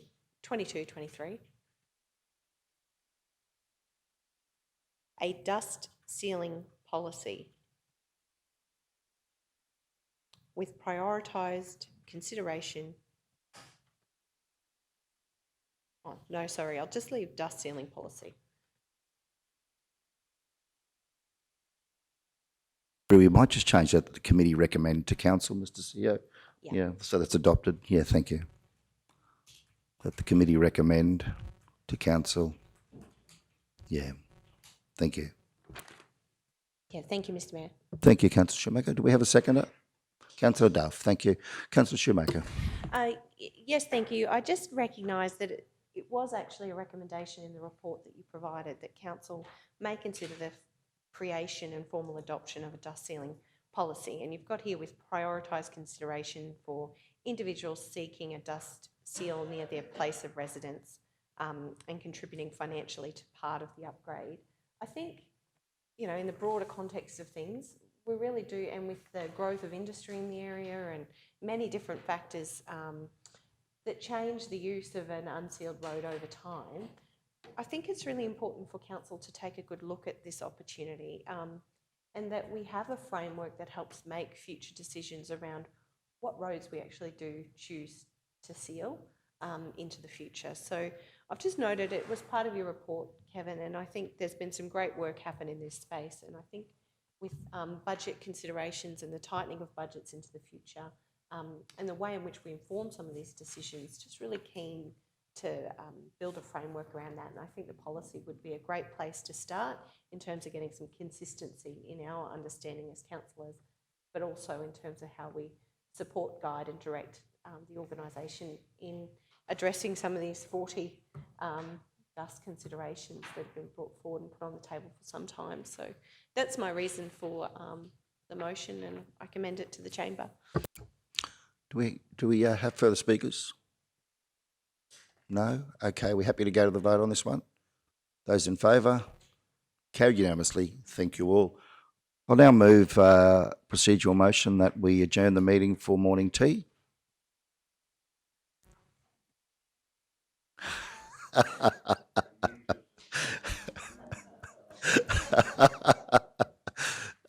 Did I see your hand, Councillor Henson? Those in favour? Carried unanimously. Thank you all. You can always just cut and paste.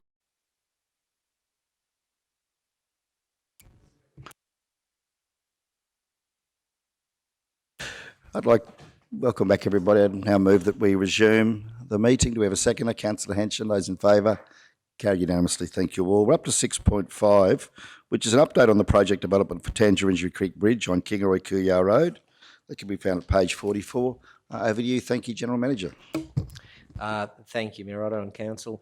This is for your noting. It's just advising that the process of looking at various options that may be applicable for the upgrade of that particular bridge are underway. It doesn't, the officers would be quick to note that it doesn't guarantee funding towards the project, but they are going through 9 different alignments to work out different options that they could consider in a business case. I would pass any detailed questions though to James.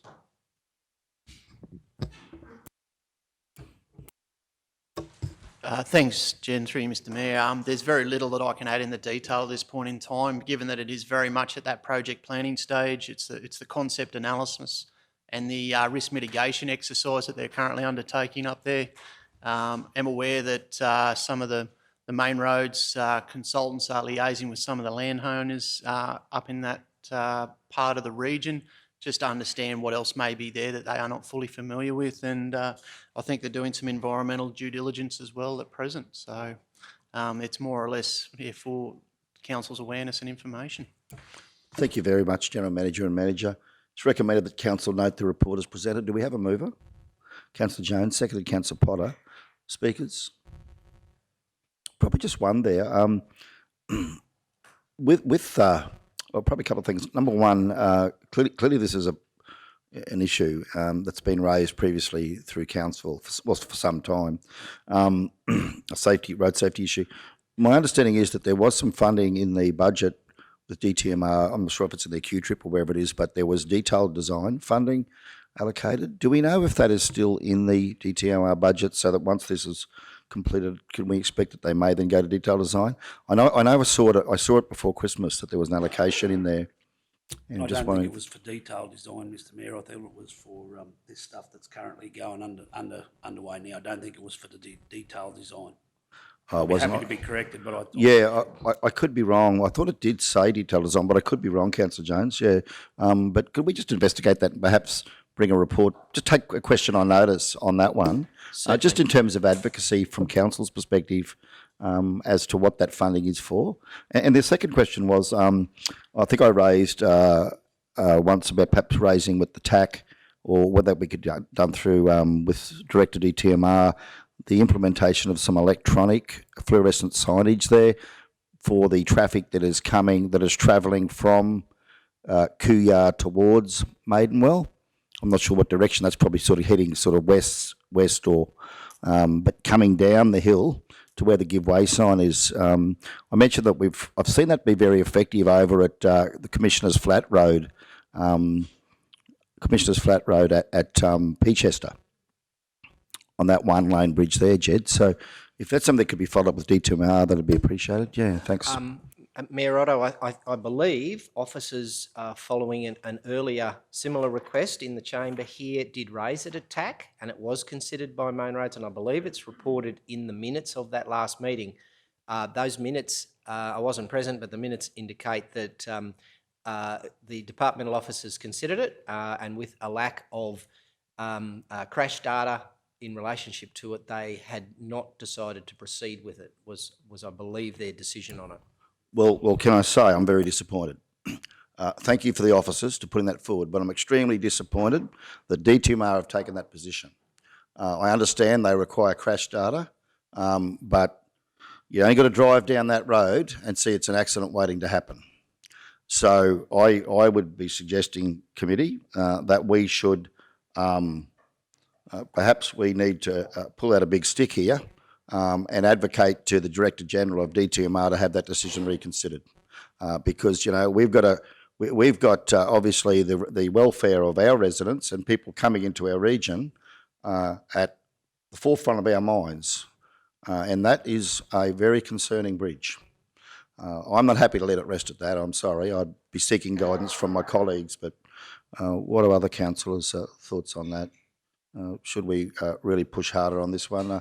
It's not going to be fixed. I won't imagine they're going to build a new bridge within the next, for a little while, so I would have thought they need to be doing more, because quite frankly, my view is that the signage there at the moment, it probably meets regulatory requirements, but I don't think it's doing its job in slowing down the traffic sufficiently in advance of, trucks are getting to that give way sign and having to lock the brakes up, and I just don't think that's satisfactory. So anyway, what are other councillors' thoughts on council taking a stronger position with DTMR? Councillor Jones? Yeah, thanks, Mr Mayor.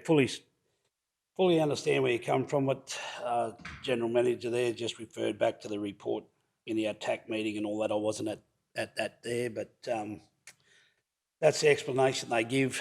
The crash data and all that is not there. They don't record them, but by hell, there's a lot of near misses. You can go down there every single week and count another 2 or 3 lots of truck tyres and all that sort of stuff locked up on that bridge, and particularly on that side that you're referring to, coming from the south heading towards north to Maidenwell. The signs do meet all the regulatory obligations of DTMR. It is what it is. We just got to, I think we just keep fighting.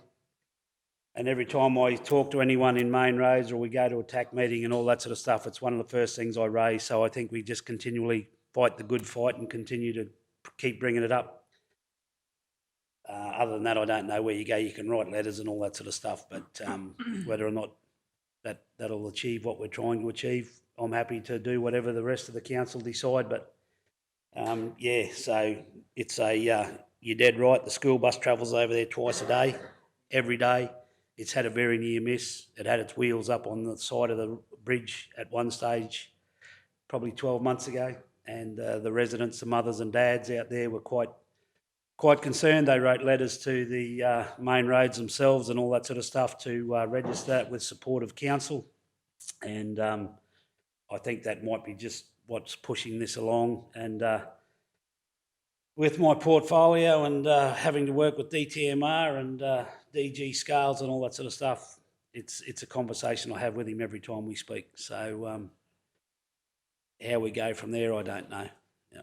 Yeah, well, look, I'm prepared to pull the big stick out politically, but I wouldn't do that without the support of my colleagues, obviously. So I'm keen to hear where you'd like to go with this, council. It's very concerning. It was raised at the last election. It's gone on too long. I don't know what the crash data is on the Peachester Road, but I can tell you I travel that Peachester Road a lot to go to our son's place, and I travel that road a lot to go to our daughter's place in Toowoomba. And in my view, as a road user, that Tangerine Bridge is a hell of a lot more dangerous than one at Peachester, because Peachester's on a flat road, you've got better vision.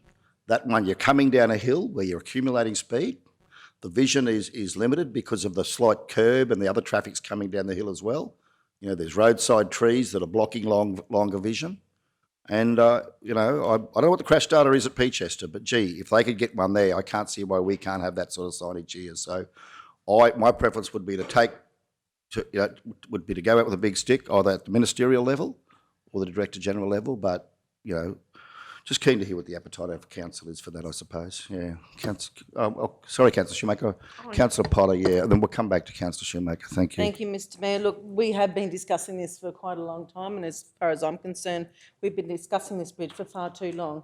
We shouldn't have to wait for crash data, because crash data means somebody's either been killed or injured. I don't want to wait for that, Mr Mayor, because we need to get this done now, and we need to push as much as we can as far as I'm concerned, because that incident that happened with the school bus, I think as Councillor Jones said, 12, 18 months ago, that was just too close for comfort as far as I'm concerned, because if anything had happened, it would have been devastating for the whole community. So I think the more we can push this, the better. And I acknowledge, you know, Councillor Jones has been raising this with us for some time. He brought this to my attention when I first came into council as to the dangerous nature of that bridge. I think it's time that we got in behind and supported what he's been trying to do. But Councillor Shoemaker. Yeah, I don't disagree with anything that's been said, and certainly appreciate the work you've done, Councillor Jones. And Councillor Potter, your comments are very, very, very true. Thank heavens nothing happened that day. I just wanted to ask a question here in the report. It says 9 alignments have been considered through their analysis to offer the best value for money outcomes in seeking to reduce risk associated within the area. I just don't fully understand what that means, and was hoping for a bit more clarity. Through you, Mr Mayor, thanks for the question, councillor. Essentially with the project planning stage and the concepts that they look at a number of the factors that really equate to cost and the level of service that provides for Kingaroy-Kuya Road in general. At this point in time, the considerations are around environmental. They're looking at services managed by external authorities as well. So they're looking at the telecommunications and the electrical infrastructure in the area. They consider what's called on-alignment works versus off-alignment works. On-alignment works is where you seek to upgrade the infrastructure based on the current road reserve and alignment. Off-alignment is when you look at land acquisition and realign the infrastructure or realign the main road and have it purpose built to connect in at either end, either at the top of the hill, as we've alluded to, or somewhere along there, maybe further south of where the school intersection is as well. They look at a number of considerations. Given that it's got Tangerine Creek through there, they look at drainage immunity as well. So, how high does that bridge have to be in order to provide a defined level of service? So they look at different elements due to the scale of how big is the issue. They've got, obviously it's a state-controlled road, but it's one of the lower order state-controlled roads. I think it is a Lars road in our region as well. So essentially they look at a number of these elements early on, and they have a methodology on how they actually calculate what the cost is in trying to achieve that at a very high level. This is not at the detailed level. This is something that they then start to build a quantity of cost and then start to narrow down the options on what is the best one to proceed with. So there are limitations to what they do assess it early on, but it really is around a risk management exercise to assist in being able to provide valued advice and direction on where the department should go. So just a supplementary question. So certainly as part of this work that they're doing, after that, they'll have a good idea of the, what you call the quantified cost, and then the project's basically ready to go to business case stage whenever they should choose. Have I got that right? Yep. And then through the detailed business case stage, we would actually have a good indication of the cost of that bridge to move forward to construction. And once they do business case, is that construction's next? Yeah, that's correct, Councillor, and they'll look to, they basically get a planning business case is what they're currently doing, and then they'll also put a report together around the detailed design considerations and how to proceed with that next stage. Yep. And then what I'm led to believe as well is that there would then to be another business case in getting through to the delivery of it. So there's a number of gates that you have to get through in order to actually get a project delivered on the ground. It is something that a lot of the larger councils do something similar, but planning, design, delivery is essentially the gates that they work with. The time frame for those gates? Essentially it is at the state's discretion on how they want to fund that, and no different to council with the Register of Future Capital Works. The state has the same challenges, and essentially it is it's great that we have an awareness of this going on. Historically, our council has not been provided with this information to understand what is going on in our own region, and very grateful for the discussion that was held with TMR a couple of weeks ago, just to understand where they were going with this. Yeah, thank you for the context. I'm just thinking, Mr. Mayor, in terms of your question around advocacy, whether I'm not sure the big stick's the right approach, because we certainly want to maintain that relationship and that opportunity to be at the table, and like the officers have said, to actually get this information ahead of what we would normally expect is a great outcome. I'm just thinking if we should be pushing for this, for the next gateway, which is the business case, like in our conversations, because obviously they have a process. We all want the bridge, like that's a given, but how do we actually push this through their process quicker to get the outcome that we need? I'm thinking we focus on the next gateway and really pushing for a commitment to deliver on that business case in the first instance, so that then we can certainly go into the next year with that information. That's my thinking anyway around advocacy.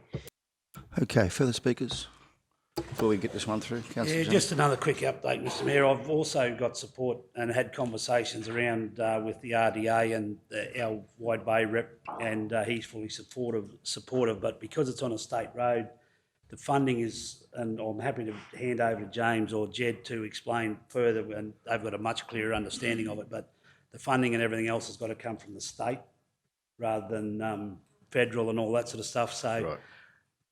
yeah, so I've had conversations as being the chair of the RRTG with Bill and everyone else, and they're fully supportive. But and I thought that might have been a good segue into getting something happening. And he actually requested that I put this bridge in, but unfortunately it just doesn't fit under the requirements for RDA, and we've got to go down the state path. And you're probably right. I've got to say, in the short time that I've ever been in council since 2016 to where we are now, the relationship with DTMR is the best it's ever been that I've ever been involved with. So that relationship's building, and we've got a lot of work to do with entry points into Kingaroy, all that sort of stuff. I agree, and I hear what the Mayor's saying. It's a significant issue, and it does need to be addressed sooner rather than later. And it really does annoy me that they keep saying there's no crash data, there's no fatalities happen there or whatever. Why the hell have we got to wait until someone does die to get results when we all know that it is a significant safety risk for everybody that travels into our area? So, yeah, just I guess erring on the side of caution. Don't want to damage that relationship that we've worked very hard, the staff have worked very hard with to get that relationship, and they've certainly come on board with the KTP, for instance. They're working very, very closely with us with the heavy vehicle routes and all that through Kingaroy and trying to get it in. So if we give them a big whack and get nothing in return, and then that certainly disrupts the relationship that we're building. We've got to be careful how we approach it, I think. Yeah, Thank you, Mr Mayor. I'm just astounded, and I appreciate the relationship Councillor Jones has had with DTMR and the meetings we have in our TAC meetings. And yes, sometimes you've got to tread a little lightly, but Mr Mayor, fully supportive of the big stick, but perhaps probably bringing out a bigger one and a sharper one. And I'm amazed in this report where it states product constructability and vegetation management upgrades. This is in relation to assessing the different elements of risk. Now, I'm sure there's not a person in this room that hasn't done a risk assessment with a particular job in any industry in this entire country or state. And one of the things with risk assessments is safety, and there's not one word about safety in this report. It goes on to say project constructability, vegetation management, private property, external services, drainage, fair income. The one that should be on the top of that should be safety. And in risk management, that is the very first thing that you sign off on. So I think that is a tool that I think could be pushed very hard and long with this particular project. So I think that needs to be brought to their attention, that is not even stated in this. So I think the safety of all road users is imperative in this application and this suggestion. So yeah, fully supportive. This has been too long. Prior to council, I've travelled that road since that bridge was put in, and I was only a kid, and it's been dangerous since the day it was built. So it hasn't improved any. okay, Councillor Duff. Thank you, Mr Mayor. I'm very keen to push. I understand the relationship, but I agree with Councillor Shoemaker. We should push to the next stage to get it closer to being shovel ready, because ultimately I think these decisions end up being political, and when we're getting close to elections and things like that, we need to have that project ready to go. So if we can just advance that, like I put, really, really push it. But I think also the squeaky wheel gets some attention. So we need to keep these things front and centre in their so that we don't get pushed back all the time. So I'm keen to hang on to the relationship, but certainly just keep pushing to get that next stage, so that when we get to that, when the rubber hits the road and we get close to election time, we can go, yep, we're good to go. Thank you, Councillor. We might just get this report up then and we can come back. I think we'll come back to this. So it's recommended that Council note this report. And we've got that moved by Councillor Jones, second by Councillor Potter. So we might just get this one pushed through. Those in favour, note the report. Thank you. Having now done that, I'll come back to Councillor Jones shortly. I would like to, in light of this conversation, I would like to put something forward as a motion now for the committee to consider. And that is, Bree, that the committee recommend to Council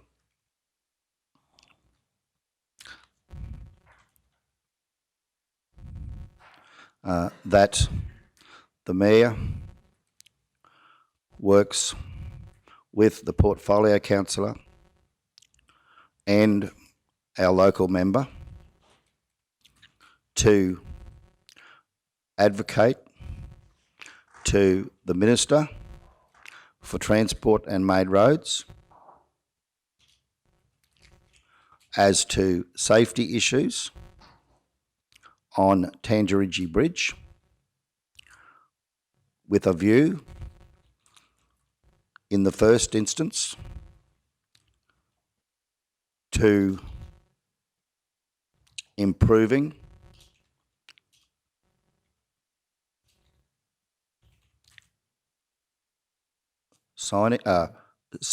road safety signage and to have safety issues considered appropriately in the current study. I'll now move that. Do we have a seconder? Councillor Jones? Just to speak to that. So there's two elements to this. First element is that I'm still concerned that the signage there is not good enough for the nature of the risk there. Now I'm not a technician. I'm not a roads engineer. I'm just a driver on the road, and I can't see for the life of me how you wouldn't put flashing fluorescent signs there warning people coming down that hill when you've got that over in the Sunshine Coast Regional Council area on a road that, to my view, and it might have had, with all due respect, it might have had more accidents there, I don't know. But on Councillor Potter's point, I don't want to wait till an accident happens. I think we should get on the front foot with this. Maybe take to the Minister with a big stick is a too strong a language, but you know, there are times, as we've done, where we build relationships, particularly with the operational arm of DTMR, and we've made great ground there under Councillor Jones and Aaron and Jed's leadership, and with James and the work you've done with your team, absolutely. But there are some times when we have to give the politicians, put them on notice that this is a big issue for our region, and we're not going to have, we want the safety of our residents taken carefully. As you know, I rarely come out and talk about a big stick with government. In fact, I probably do the opposite. But in this case, I'm very concerned for the safety of our residents. The second element, of course, is, as Councillor Henshins pointed out, that this study needs to seriously take into consideration, as Councillor Henshins said, from a risk assessment point of view, the safety issues. To have that not mentioned here is, I think, quite alarming. Yeah. So anyway, look, the recommendation's there. Keen to hear other views as to whether council is prepared to, the committee is prepared to support that. Further speakers? Mayor, Jones? I was going to say, Mayor, if I may, the planning allocation that you were talking about through Q-Trip and for the bridge, and which is this, was 250,000. So the TMR, and that'll, I just had a look up from when they announced it in the budget, and that'll allow them to come up with concepts and future potential cost. An estimated cost, the very preliminary estimated cost, because we did put it in the advocacy document, and I tracked down, and there's a very preliminary is 13 million. Thanks, Mr. CEO. So I just will clarify the committee, as Councillor Jones said, that's only the initial study. As you were saying, it's not the detailed design. So I'll stand corrected there. Thanks, Mr. CEO. Thank you. Councillor Schumacher, Councillor Schumacher, thank you. Yes, Mr. Mayor, fully support your recommendation. Just thinking to also use the opportunity to advocate for that second phase in the process. So for the business case, I think I'd like to see that reflected in the motion. Just that, you know, we advocate for the is it a gateway? Is that the right terminology? The business case gateway? Yeah, Councillor, it was probably my terminology as opposed to Main Roads terminology. In all honesty, it is just around the process of being able to advance to detailed design. So to advance the process to detailed design. So, Bree, that being the case, if we could just, with the view in the first instance for improving road safety signage and to advance to detailed design as a matter of priority in consideration of road safety issues. Full stop. You can backspace the rest. Thanks, Bree. Okay, so I'll now take that change on board. Councillor Jones, you happy with that? Thank you. Further speakers? We'll go to the vote. Councillor Jones. I just want to briefly respond to Councillor Duff. I just want to let her know that I'm not worried about harming the relationship. The conversations that we do have are quite full on, and we confront every issue. So it's not a matter of just going down there and listening to. Yeah. So what I'm saying is mindful of the improvements in the relationship, but we're certainly not backward in coming forward and asking questions and bringing all the issues forward. So the staff and myself, I believe we do a great job trying to represent our region and getting better results for our whole safety of our region. So yeah, just want to let everyone know that we're not simply there to try and make pals with them and butter them up. We do represent the region full on and certainly ask a tough question. So yeah, thanks for the question. Or thanks for the comments. Yeah, thanks, Councillor Jones. So, and certainly further to that, CEO and I have raised this issue at Tangerine Bridge with the new regional director of DTMR. So we have ticked that box.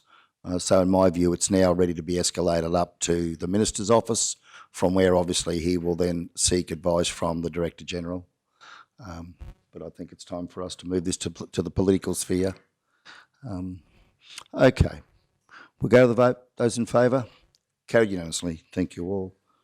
Thanks, gents, for the report. That was great. 6.6, Kingaroy Roundabout cost-benefit analysis of roundabout upgrade program. That's at page 45. And General Manager, would you lead us in the report? Thank you. Thanks, Mayor Otto and Council. We made a previous workshop presentation, and if I remember, the colleague just sitting down beside me and I led that discussion. During that discussion, we took away feedback in relation to assumptions made in operational costs. I believe it might have been Councillor Duff and others. Number one, questioned some assumptions that we'd made as background to that study, and sought to understand what difference that would make in terms of the conclusions drawn. Indeed, going back and with the support of General Manager O'May and his team, we have reviewed those and we have revised some of those costs upwards in relationship to operational costs, particularly in our green infrastructure. My particular summary of the report put before you is that it didn't actually change our recommendations in relationship to the use of green infrastructure. There's many, many reasons that we want to use that, and it didn't actually completely change it. It did draw back the changeover point some decades, but still 30 to 40 years out, where on a whole of life cost only, the civil engineers' good old concrete material would come out as the lowest cost at that point. So haven't probably changed our recommendations, but we've got Cody here who's done the science behind it for any questions that you might have.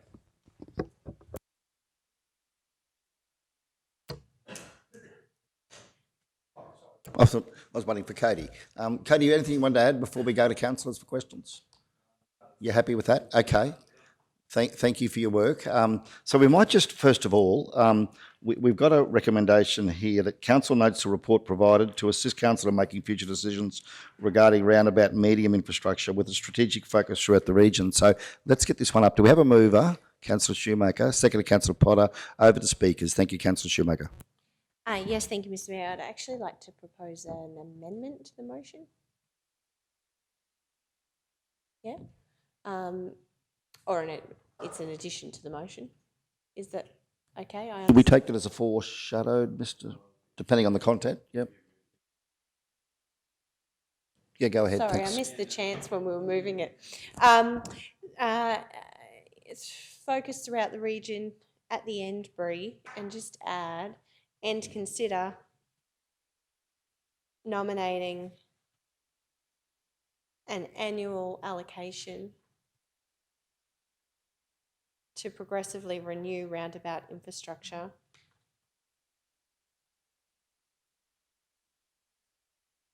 as part of the 22-23 capital works deliberations. One point of clarification there, the report talks about medians. Would you want to include median strips as well there, Yeah, Councillor? sorry, Thank you. renew roundabout and median structures.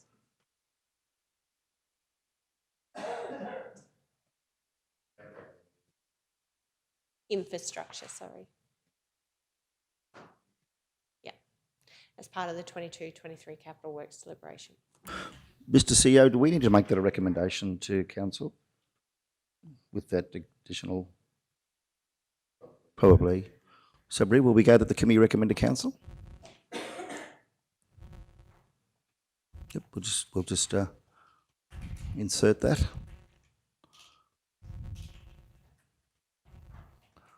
Okay, thank you, Councillor Shoemaker.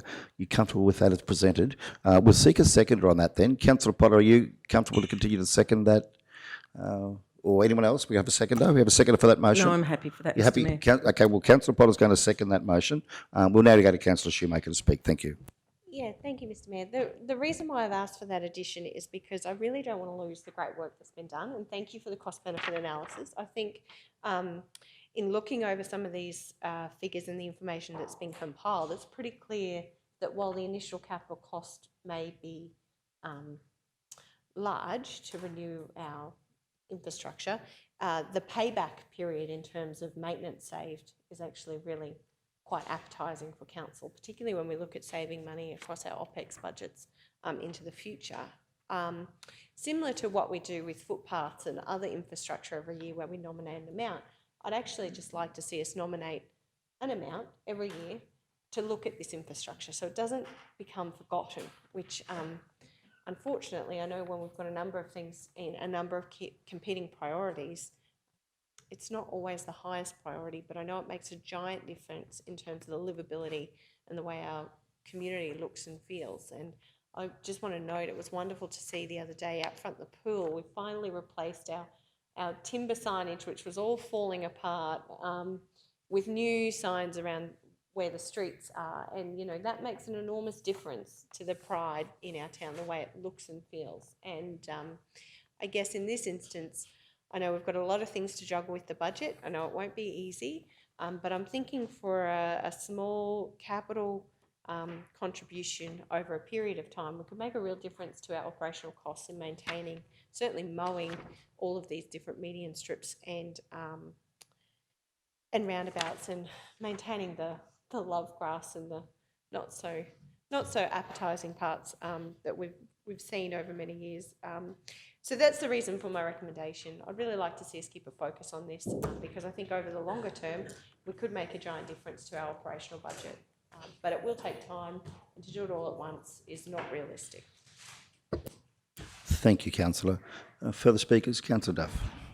Thank you, Mr. Mayor. Just on that, I 100% agree, and I'd like to see it happen across the whole region, which you've included in your motion. Just wanting to know about all the different options. So I know artificial grass wasn't considered in any of this, and some of the towns have gone to that. I know Gympie and different ones have used the artificial grass, so you haven't put that forward as an option.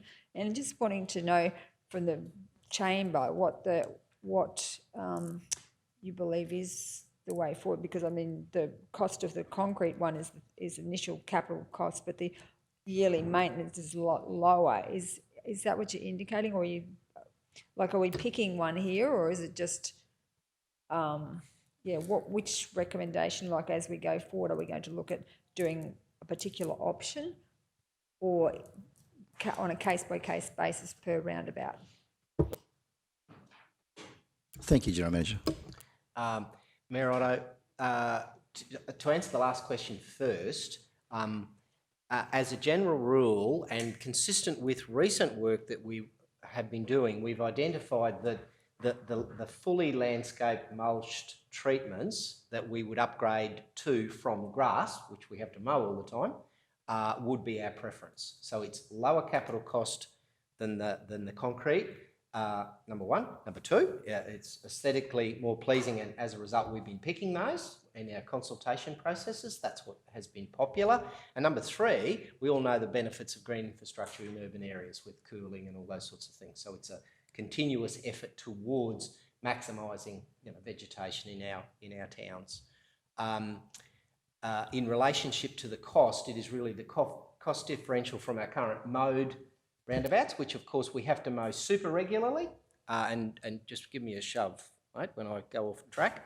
But we have to mow them at a very high maintenance period because they're right in our base, and of course we mow the adjacent medians at the same frequency while we're there. So significant maintenance costs, which we spoke of at the workshop. So certainly we would consider it highly likely that as we go project by project and we receive council's input and direction and that of community, that we would see a continuation of those more recent projects which we've heavily landscaped.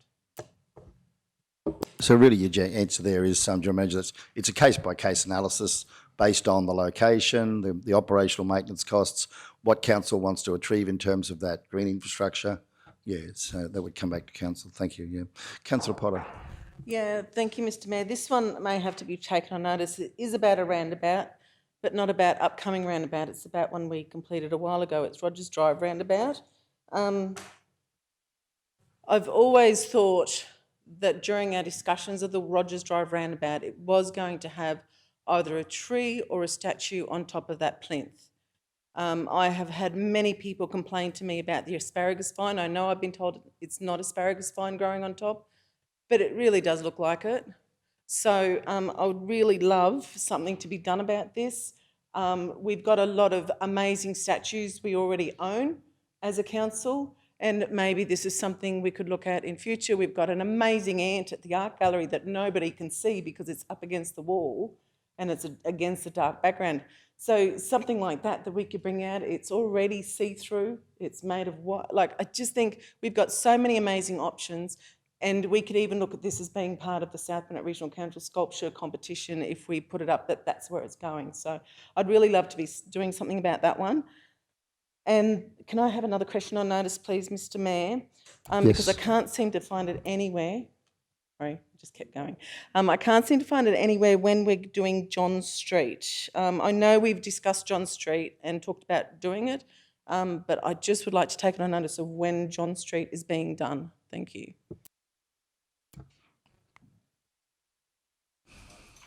On notice? Yeah. If we could have that come back to the next meeting, an update report on options for Rogers Drive roundabout, structure installation, and also update on timelines around John Street. If we could have that brought back to the next meeting. Thank you. As questions on notice. I would just like to add to Councillor Potter's comments there. I think it was really opened my eyes on Saturday to the potential for that, the work that the artist did with the PDART, those sculptures. Yeah, the opportunity to perhaps to have a sculpture trail or something along those lines, if that's, part of the strategic plan that the committee's working on with you, Councillor Potter.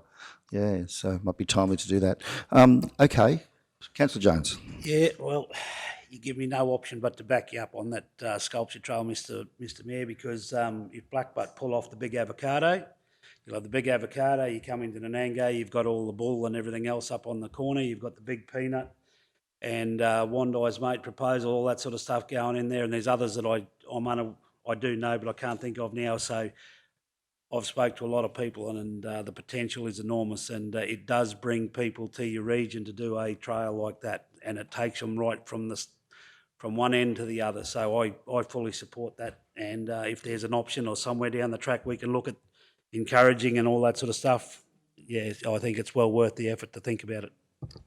Yeah, thanks, Councillor Jones. I just think that peanut concept's open up a whole world of opportunity for us across the region to build a sculpture trail. I agree wholeheartedly, and quite amazing, really. Yeah. Councillor Shoemaker. Yeah, I just wanted to confirm you'd asked a question about the artificial grass, Councillor Duff, and I thought from the conversations we had previously, it was in some conversations that I had with some of our Fraser Coast neighbouring colleagues, they spoke about artificial grass and the fact that if people flick a cigarette butt out of their window while driving along, it can actually burn holes in your medians along, and they'd had some experience with that in the Fraser Coast, I think was the report that had come back, if I remember that correctly. And just while we had Cody, I just actually wanted to have just a bit of a deep dive here in terms of this cost benefit analysis you've done. The yearly maintenance costs there around the different landscaping preferences. So we could make those considerations when we're looking at the best option for different roundabouts. And I'm mindful, General Manager May, this kind of does impact on your budget as well, like opportunity. There's dual benefits here. So just keen to probably understand some of the work you've done there, being that you are here and you've done a lot of work. It'd be good to understand if that's okay. Yeah, so probably first to the fake grass one, there was an additional cost on, you'd still need to do a hard stand, like a concrete underneath. So to go and fully do a concrete infill and then have the additional cost of the fake grass on top, plus it fading, you replacing your fake grass a lot more often. So it'd be an additional capital cost on your concrete plus an ongoing replacement. That's why it wasn't included in this. It'd just be an extra. The second one, so was there a specific one you wanted to go through in terms of operational or? Yep, so when we were looking at the grass infill, we looked at the mowing and the weed whacking at a frequency. We were looking at approximately every 3 weeks to go there. It was 15-minute setup, 15-minute set down of traffic control, approximately, what do we got here? Sorry, I've just got, yeah, so we've got the 15 minutes of mowing, 15-minute setup, 15-minute sit down, the hire of the ute, 2 people, the hire of all the equipment. So that was what came out. It was just the frequency going back of needing to mow it, especially on a roundabout. You've got your visibility issues that if the grass gets too high, and that was kind of an on average every 3 weeks. At the moment, these guys might be coming back a lot more often, or in the drier times it might be a lot longer. In the landscaped option, it was the initial setup. So if we set up a water connection there was a lot less time. So they're only going back 4 times a year to replace anything that had died and like just minor weed stuff. So if you plant very dense, there's not a lot of weed needing to happen. So it'll only be 4 times a year at max, and it's very the 15-minute setup, 15-minute set down on your traffic control, and they're only there for 15 minutes. It only takes 1 person. You don't need, it's only a 1 vehicle hire rather than a ute and a mower and all that. The tree was a little bit higher on operational costs because it's the same frequency of 4 times a year approximately going back, taking care of any weeds that do come through. But at the start of your tree, there is a more, they're going there, I think, every week for 15 minutes for the first 6 weeks just to make sure that tree has initiated properly, just because you have that higher operational cost. We're really worried about that tree care. That was the only additional operational cost on that. It was the same afterwards.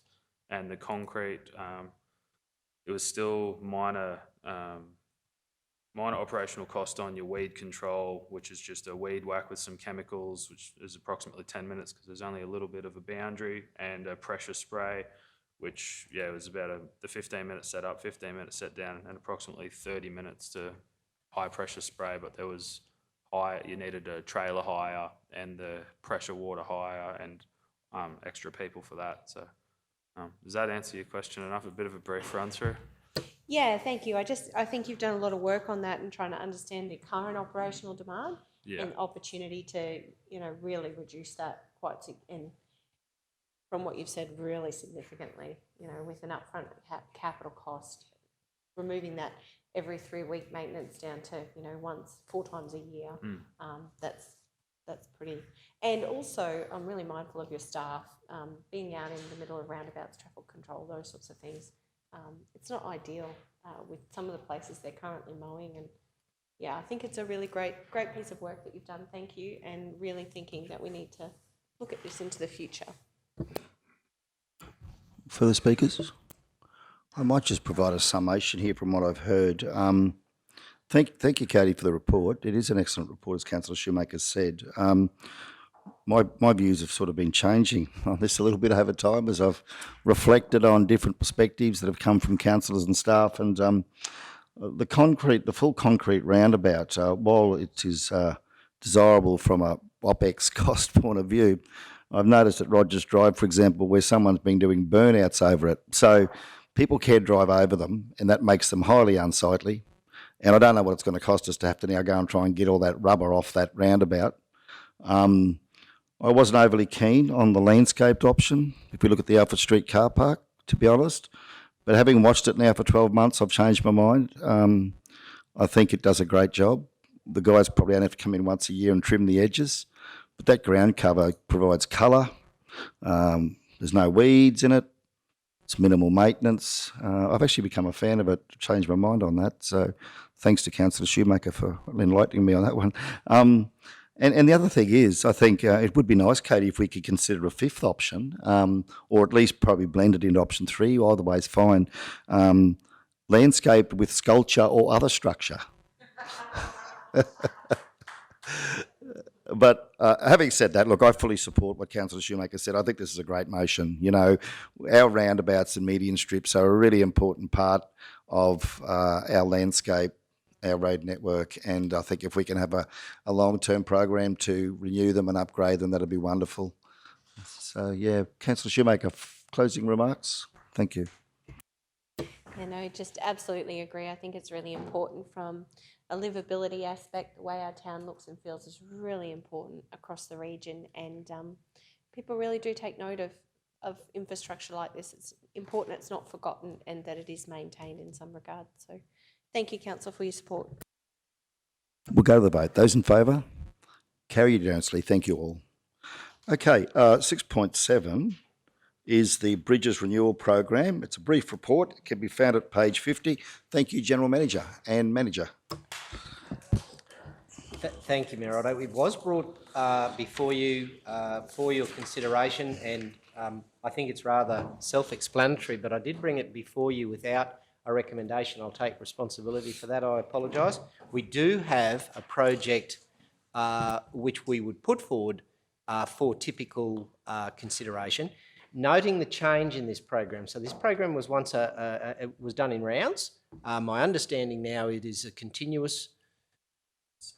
Yeah, it's a continuously open program, which makes it so much easier for us because it can fit in with our budgetary process and our considerations. So the project that's in the back of our mind has been before council and prioritised before, and it's Home Creek Loop Road.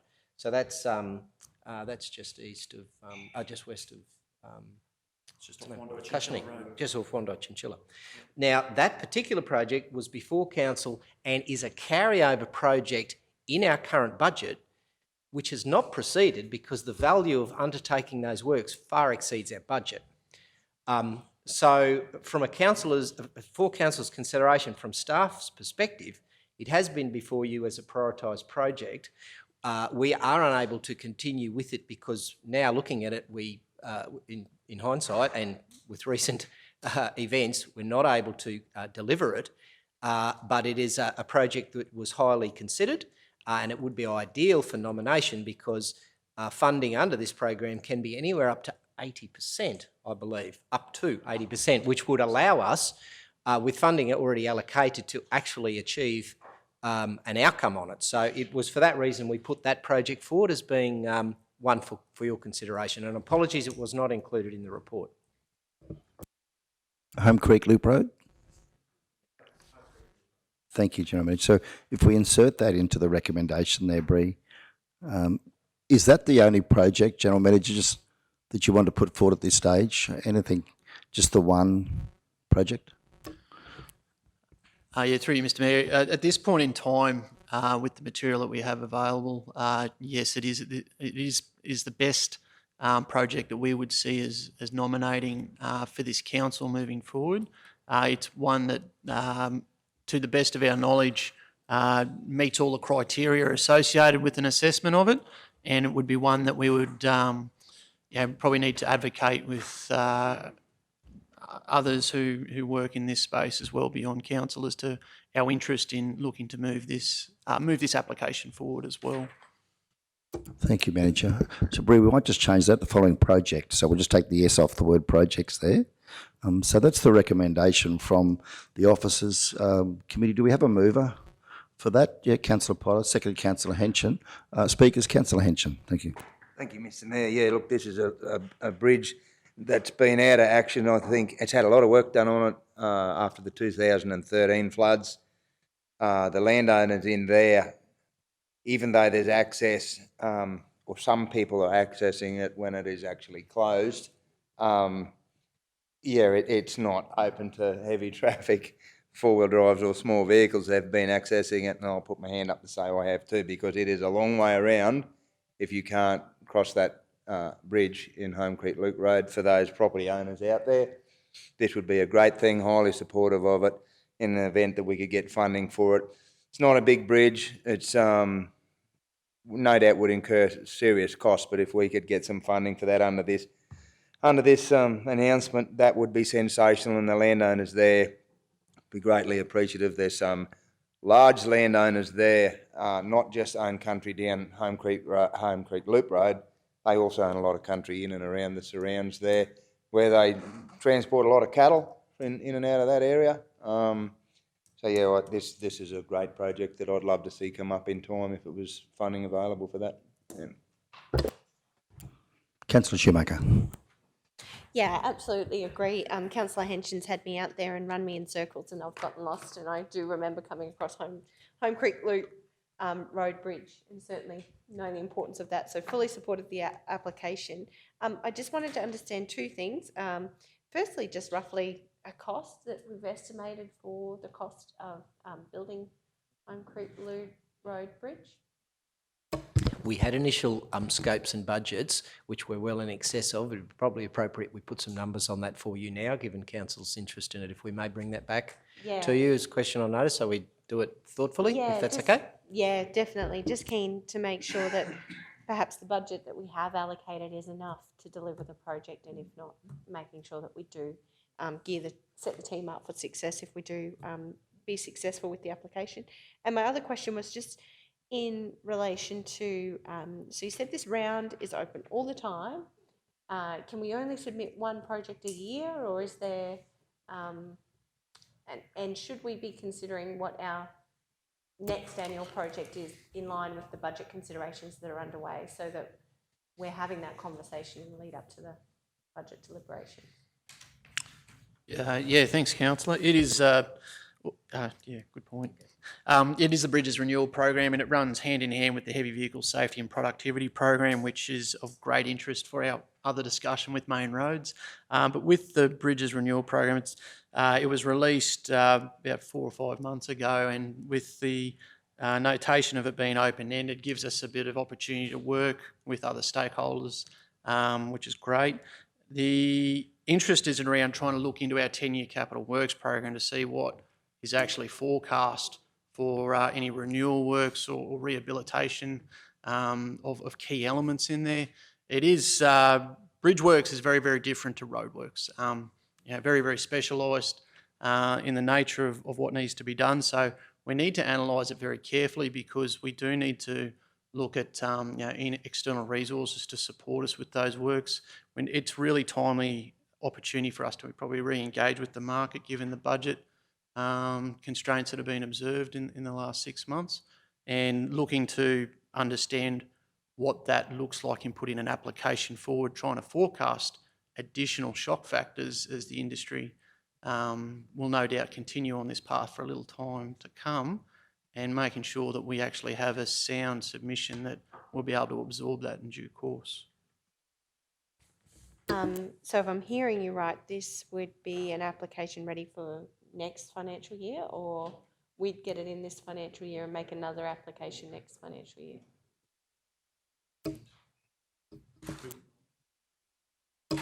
Because we've got carryover funding, and with the consideration of council towards that, because you would need to make a decision going forward, I believe we could put it in. And the great advantage with that, and was the point I was going to add to James, we have to have our contribution. So we've always, regardless, we always have to make our contribution. But getting leverage like this to get a 2, 3, 4 to 1 uplift is really good. I'm stressing also the heavy vehicle safety and productivity program.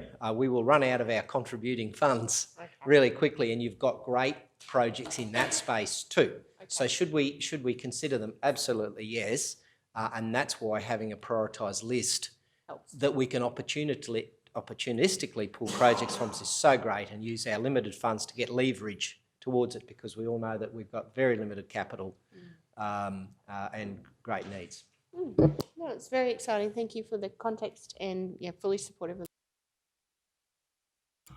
Further speakers?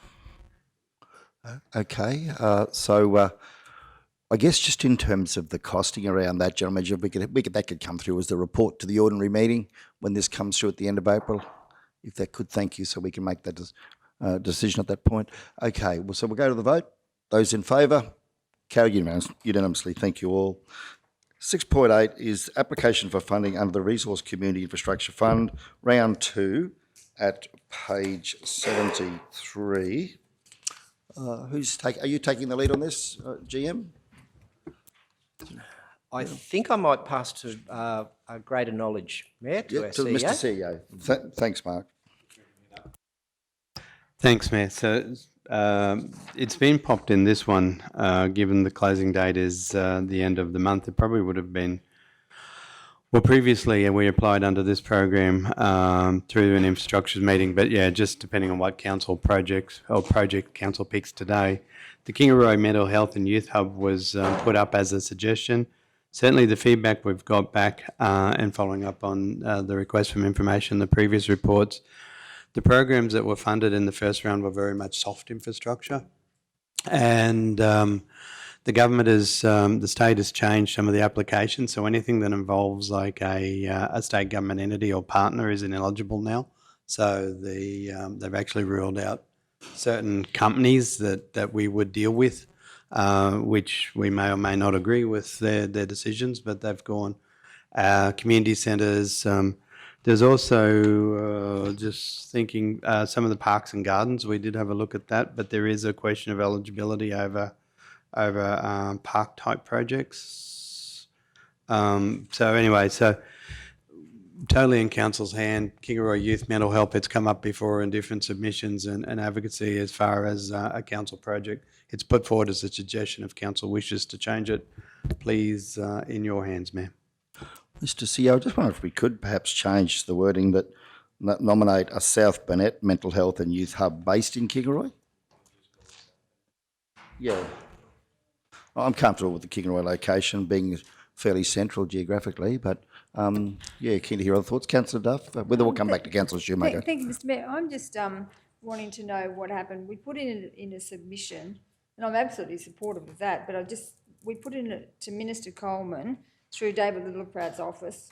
And Minister Coleman is the Assistant Minister for the Prime Minister for Mental Health and Suicide Prevention. We put in a submission for a headspace for youth mental health, a head to health for adult mental health, and 2 teams of 3 people on the ground for farmers through the PHN. And we advocated, and there was a bucket load of money for mental health. We have the highest suicide rate, one of the highest suicide rates in Queensland. And we've just had an election announced, like the budget. What's happened to that? Where is that at? Why have we not heard anything back about it? Why has David Littleproud? We've got letters of support from Ken O'Dowd. We've got letters of support from Lou O'Brien. Everybody was on the page that we needed to have this happen. How come there has been no announcement to say we're getting all of these things for our region? Great question, Councillor, and from memory you took the lead on that and submitted it all through. We've had no response back, and I would hope you might have heard something as well, because it's in our advocacy document. So silence is golden in this space, that it hasn't been approved, and yeah, and happy. But yeah, we have had no formal response to that, and if through your connections with when you put that in, if you hear anything back, would be pleased. Yeah, we've got nothing back. Thank you, Mr. CEO. Councillor Duff, if I can intervene on this one. First, I would like to acknowledge and congratulate the councillors and Mr. CEO and staff on the advocacy document. We've got that now. I think it's a high-class document, very, very impressive. very proud to be able to present that to politicians. And it does highlight that submission that you spoke of, Councillor Duff. It's there in black and white as one of the key priorities that we're pushing for. Thanks, Mr. CEO. Nothing come back to your office at this stage. And so what I suggest at this that we will need to continue to advocate that leading into the federal election. Happy to have a conversation about that after we deal with this one, but I'd like to can we just focus it on this one and we can come back to that later. So we'll go Councillor Shoemaker, then back to Councillor Potter. Thank you. Yes, thank you, Mr. Mayor. I had a look at the guidelines. I'm definitely supportive of this project. I probably don't know a lot about the Mental Health and Youth Hub, and I know certainly there's been one that's been established through the state government in Mergen, which I know in speaking with the coordinator last night has been really profoundly put to use, good use here in South Burnett. I probably want to understand a little bit more about that project in terms of the long term. Is this a facility that council owns? Is it an existing facility that we have? And how have we scoped it? Is it going to be like the Mergen facility where we bring a heap of agencies in and then we lease space out to them, and that's how we generate the cost to recover, to maintain the facility? They're just some of my thinking around this project. I think is wonderful and fully supportive. I just want to fully understand the project. The other project that I do have up my sleeve, which is a very exciting project, is the Gordon Brook Mountain Bike Park, where the South Burnett Mountain Bike Club have actually done a proper trail master plan. They've used Trailworks, which is the company that has actually developed the Bunny Mountains trails that the Western Downs are progressing. And they've put together a really good plan which involves 13 different trails at the Gordon Brook Mountain Bike Facility, and the project equates to $600,000 for those trails.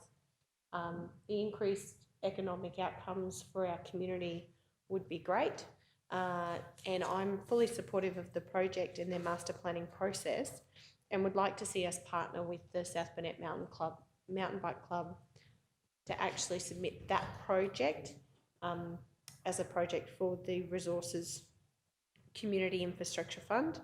And I'm happy to do that with the Mental Health Hub, Youth Hub. I just want to understand if we can submit the two projects, and if we can, and I probably just want to understand some of the clarity around the Mental Health Youth Hub project. There wasn't much in the report in terms of its scoping or where it's at. So Thanks, Councillor. So we might go to Mr. CEO. If Council was to resolve to nominate two projects, so Councillor's question, can we nominate two projects under that minor infrastructure stream? And can we do that, in terms of a facility that would then ultimately be managed by that mountain bike club? Any issues there with the guidelines you can see? oh, sorry. Sorry, doing Morse code. Actually, that level of detail was, I just don't know. As far as the two applications, we can certainly, if council puts up two, put them in order of priority as which one. If we can put one in, we can put one in. The Youth Mental Health Hub has come out of the work with the PHN and the it's actually, then Councillor Duff raised as a good point, building on that, if we could get that service work, youth headspace and Head Start and everything else. So the around $1 million to actually service and run one of those, that's one arm of it, is that operational cost. But the partners at PHN and Darling Downs Health in this space, there's been some talk about utilising different buildings. A lot of the research and the work that's been done through that PHN project has identified that the youth of the region has their own ideas about where a space should be. The proposal still needs a fair bit of work to draft up, and hence why it's here today, is to get some sort of an idea about where council wants to go. But certainly picking up on those previous submissions and that this is a priority of council, this would give those projects somewhere to live, I suppose, a physical site. So that's where we're going with it. Certainly if council wanted to put both forward, today. It will come back. Applications are due in on the 29th of April in the ordinary meeting, so we just need to progress them through today. But depending on, and again, it's not to sound a bit vague, but we just weren't quite sure. We ran through a number of projects, but the state certainly changed the allocation and the rules since the first round. And then we also had a look at, some of the projects that they funded in the first round. And I'll shake my head, it's very, very soft infrastructure. And Cowan Airport was one that got up, and it's probably about the pick of them as far as any sort of economic multiplier for the region. And you're just looking at it and thinking, okay, well, we had a really different idea about this project and from why it was pitched in the first instance, that it would allow for future economic development and community capacity. They've gone down that path of soft infrastructure and certainly social infrastructure, which isn't a bad thing. But so that's where we started to move our head to what's been a previous council project that's been spoken about quite a lot, mental health, and how can we get some assistance in getting some of that soft infrastructure in place. And probably the other one that came up, and Parks and Gardens was looked at. We've got a number of projects, Queen's Park and different ones, but they just look a bit rubbery as far as the way the guidelines go, unfortunately. But then there's probably other aspects where we can have a look at them too for extra funding if we wish. The university hub, but all the health, mental health probably is a good basis for the university, and they'll just tie in down the track. So, as I said, Mayor, no set position, just looking for council direction so we can get working on the applications. So, yeah, thank you for that clarity. I was sort of thinking we could put the Gordon Brook Mountain Bike Park as the minor infrastructure project up to $1 million, and the youth hub project as the major infrastructure project. So there seems to be the two project streams there, and I think the two projects would fit nicely. So the major infrastructure project seeking over $1 million to a maximum of $8 million. And certainly I think there'll be a number of operational costs involved with a youth mental health hub, and ensuring that that has continuity of service will be really important. So that's what I would like to propose. Thank you, Councillor. I'd just like to hear from Councillor Potter on this, because I know you've been actively engaged with the PHN, with the stakeholder group, and this has been a big body of work. So keen to hear your thoughts, Councillor Potter. Yeah, thank you, Mr. Mayor. Look, the amount of work that's been done with PHN and the stakeholders group in the youth mental health space is pretty incredible, and the youth themselves have told us what they need and want. And I think with that information we can move forward, and I think this space is probably one of the best spaces we could think of, and it would be different to if we did get a headspace later on. This is a different space to a headspace, because this is a space where the youth can actually learn different things that they don't normally learn or wouldn't have learned because they haven't had the ability to do so in the right environment. So I'm thinking that this is, as I said, this works different. Just a question with regards to, I've lost it. With regards to the funding stream, Councillor Shoemaker, I'm just reading here, and it says footpaths and cycleways also not eligible for funding, and I'm just wondering if that's classed as a cycleway. So I'd just like to double check up on that. I mean, it's a great project if it can be done, but just whether it fits in with those funding guidelines. But with regards to the youth hub, I'm all for it, and I will do my darndest to do what I can to make it happen.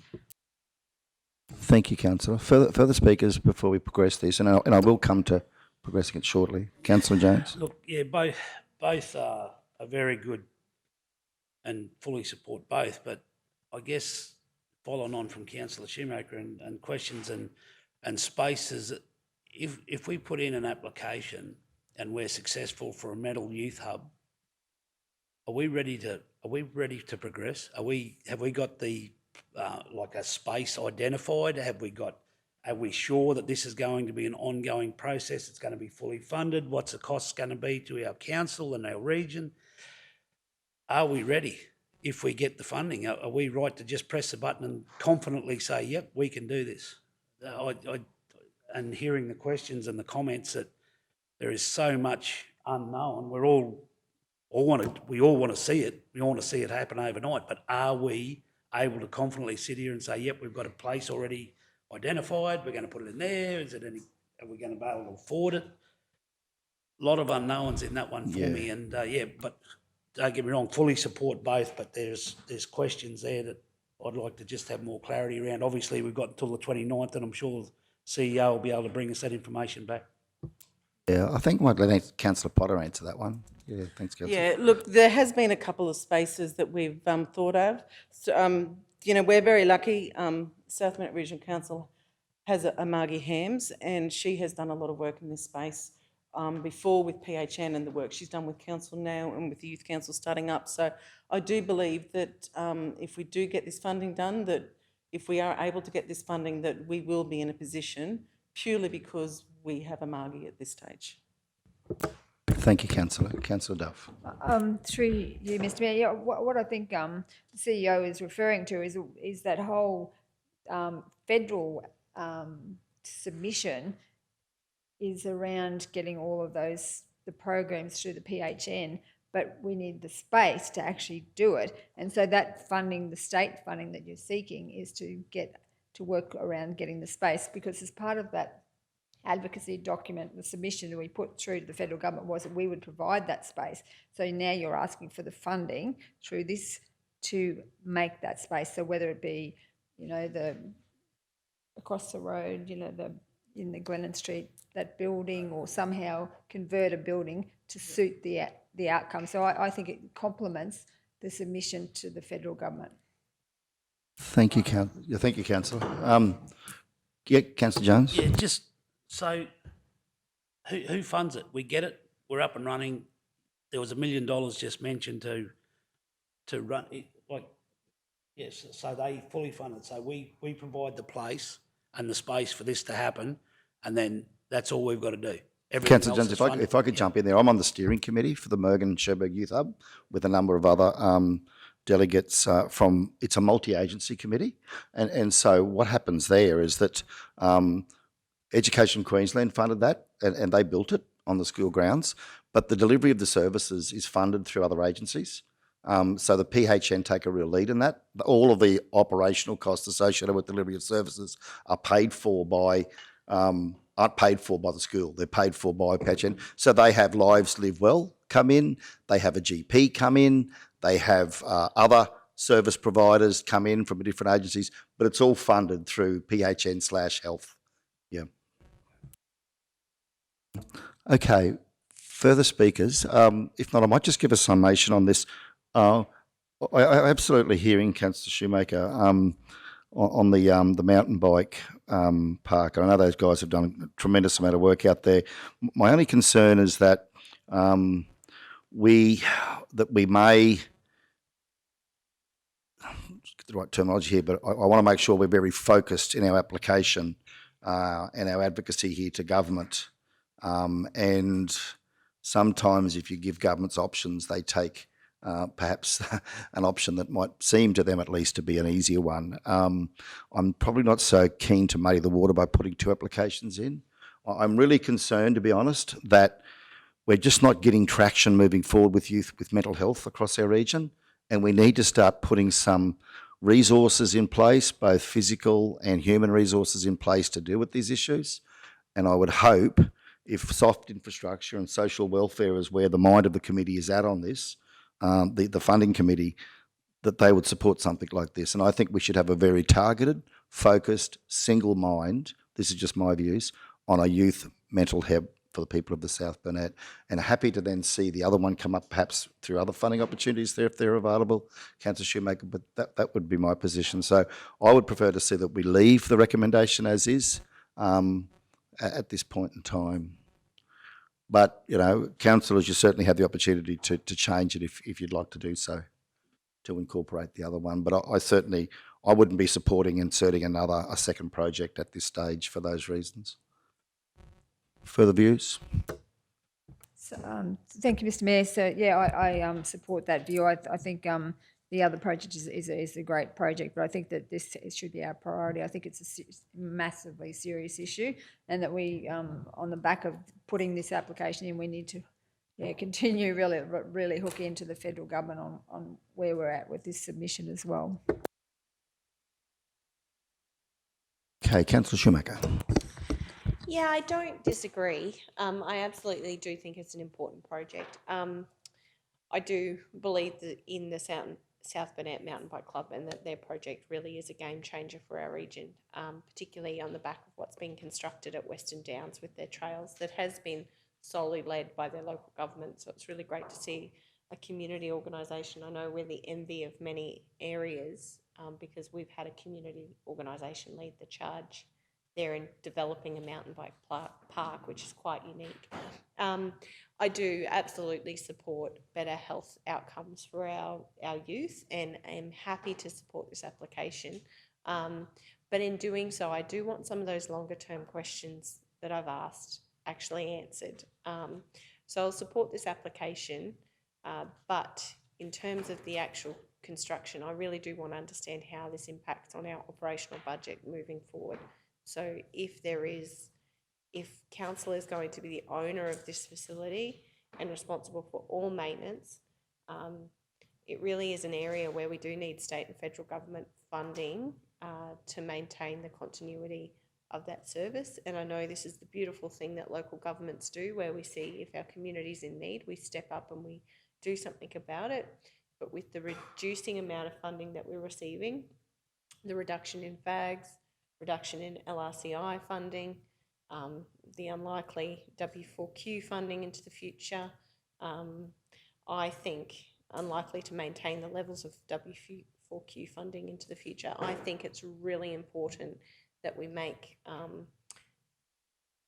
informed decisions. And so I'm fully supportive of this application, but I am mindful, is it our role as a local government? And if it is, if we are going to step into this space, then how do we make sure we're delivering best value for the ratepayers of the region and not hitting our depreciation, for instance, and making sure that we actually do have the operational budget to run it? Because I don't want to be in a position where we're sitting down for future budgets trying to find the dollars to keep the doors open. That's my concern. So if we can get the funding through this to actually fund the operation of it, because if we've got a building, you and I both know the refurb of that building might be a couple of $100,000. That's not going to be where the cost is. The cost is going to be in the electricity, in the utilities, in the staff. You know, we are going to have to employ somebody to coordinate it. And how do we leverage those funds from PHN? Are they in? Like, are they a partner? And are they willing to sign on the dotted line with us that if we get this project up, they'll actually help with those operational costs? They're the sorts of things that I'd like to make sure we've ticked all those boxes before we move forward. Okay, thanks, Councillor. They're excellent questions, and I certainly don't want this to come across as cheeky, but when Council submitted the submission last year, I think I was away on leave at the ordinary meeting, Council committed to actually providing a building at that point in time. So whilst we haven't got we don't have a facility, so should we score the $1 million, which we imagine is still live, because we're getting that earlier conversation, we haven't had no, we're committed to a building from that resolution in any which case. So excellent questions. So again, and quite agnostic on what application we put in, we just need to now start to wear into life. PHN is definitely a partner, and they've been, there's a fair degree, I'll think about how there's been a lot of work done by PHN actually, which has been very quietly in the background promoting the South Burnett as a region because of the work that we've done. Now, whether that'll bring benefits or not going forward, hard to know, but certainly they're advocating. And should Council agree to submit, as I said, if there's another project, really, there's several that you could think of that are quite high on the Council priority list that you could put forward, but certainly should Council agree to participate with this, the very first conversation is with PHN as far as progressing. Very, very happy to bring back much more detailed information, but today was just to get the go, is this something that we're interested in? If it is, and then, yeah, we'll have to do the full proposal and the operational costs and everything else. So my only question would be, if we put it up into minor, and certainly, Councillor, taking your point before, depending on that, by the time it comes back, whether it sits within the minor or major program stream would be the, we've got it in the minor at the minute, but if those total costings show that it's major, when it comes back to the ordinary, it'll be moved across into that stream. Thanks, Mr. Sayre. I was just going to suggest that perhaps we should change that round to minor or major. That gives you the flexibility then once you do your costings. The other thing just to note here, actually, I'm just looking at the report there, Mr. Sayre, it's actually the 27th of April, I think it says it's due, and that's the date of our ordinary. Can we still progress? If it's due on the 27th of April and we have our meeting that same day in the morning, would that be enough time for you to then to lodge? You happy with that? Okay, so we'll start work straight away if this is recommended to the council. Okay, recommendation is the committee recommend to council that council nominate a South Burnett Health and Youth Hub for funding under the Resources Community Infrastructure Fund Round 2, minor or major infrastructure project stream. Do we have a mover? Sorry, Councillor Duff. Thank you very much, Councillor Potter. It would be inappropriate for me to take anyone else as the mover of this one. Thank you, Councillor Potter. Second, Councillor Duff. Thank you. Speakers. Councillor Jones. Thank you. Fully supportive of this, and Councillor Shoemaker probably gave a longer version of what I was trying to. That was my point exactly. Happy to fully support this, but and I guess I just want to make sure that the expenses and any ongoing costs and all that, and I know that the CEO's just indicated that that we've guaranteed, and I was part of moving in that motion that we supply a building, but if it comes back at 500,000 a year or something like that, ongoing costs to the council, are we in a position to fund that? That's just my concerns moving forward. Fully supportive of it, and just in a perfect world, and we had millions of dollars and it was all going to roll on, but I'm just, in the conversations we're having around budgets and the amount of money that we're scrimping and saving, 100 here and 100 there, and we're committing to this, and it is a major concern in our region and across Australia. But we've also got to take into account and be really, really cautious of the fact of costings moving forward, like depreciation and ongoing costs. I still haven't got the answers I'm looking forward from this conversation, as far as I know that PHN and all that sort of stuff, but so is there something we can just, I'm happy to support it, but do we need to mention on the proviso that of the financial reports or something that come back prior to or conversation? Well, I think, Councillor Jones, first thing is that this isn't a decision of council. So the CEO will progress the application. This is how I'd see the process working. Our CEO would now, with guidance from this committee, progress the application moving forward. He would then bring a report to the ordinary meeting of council for a decision point on the morning of the 27th of April. That submission and report would include information as to the capital cost for the building, as well as ongoing operational costs, Mr. CEO, and then we can then make a decision at that point in time. And if we decide not to proceed, well, we won't push the button. If we do, we'll hit the send button. Happy with that? Yeah, thank you. Councillor, further speakers? If not, back to Councillor Potter for right of reply to wrap up. Thanks, Councillor Potter.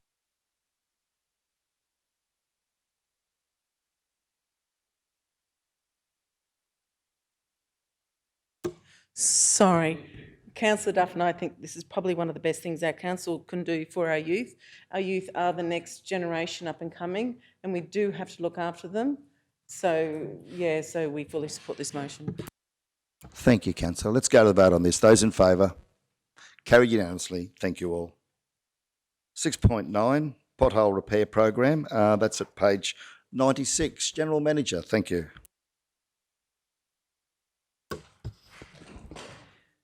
Mayor and councillors, the technical components of this add to previous presentations put before you. So it is a report coming back to discuss those items which are near and dear to council's heart in relationship to meeting our customers' expectations with maintenance activities.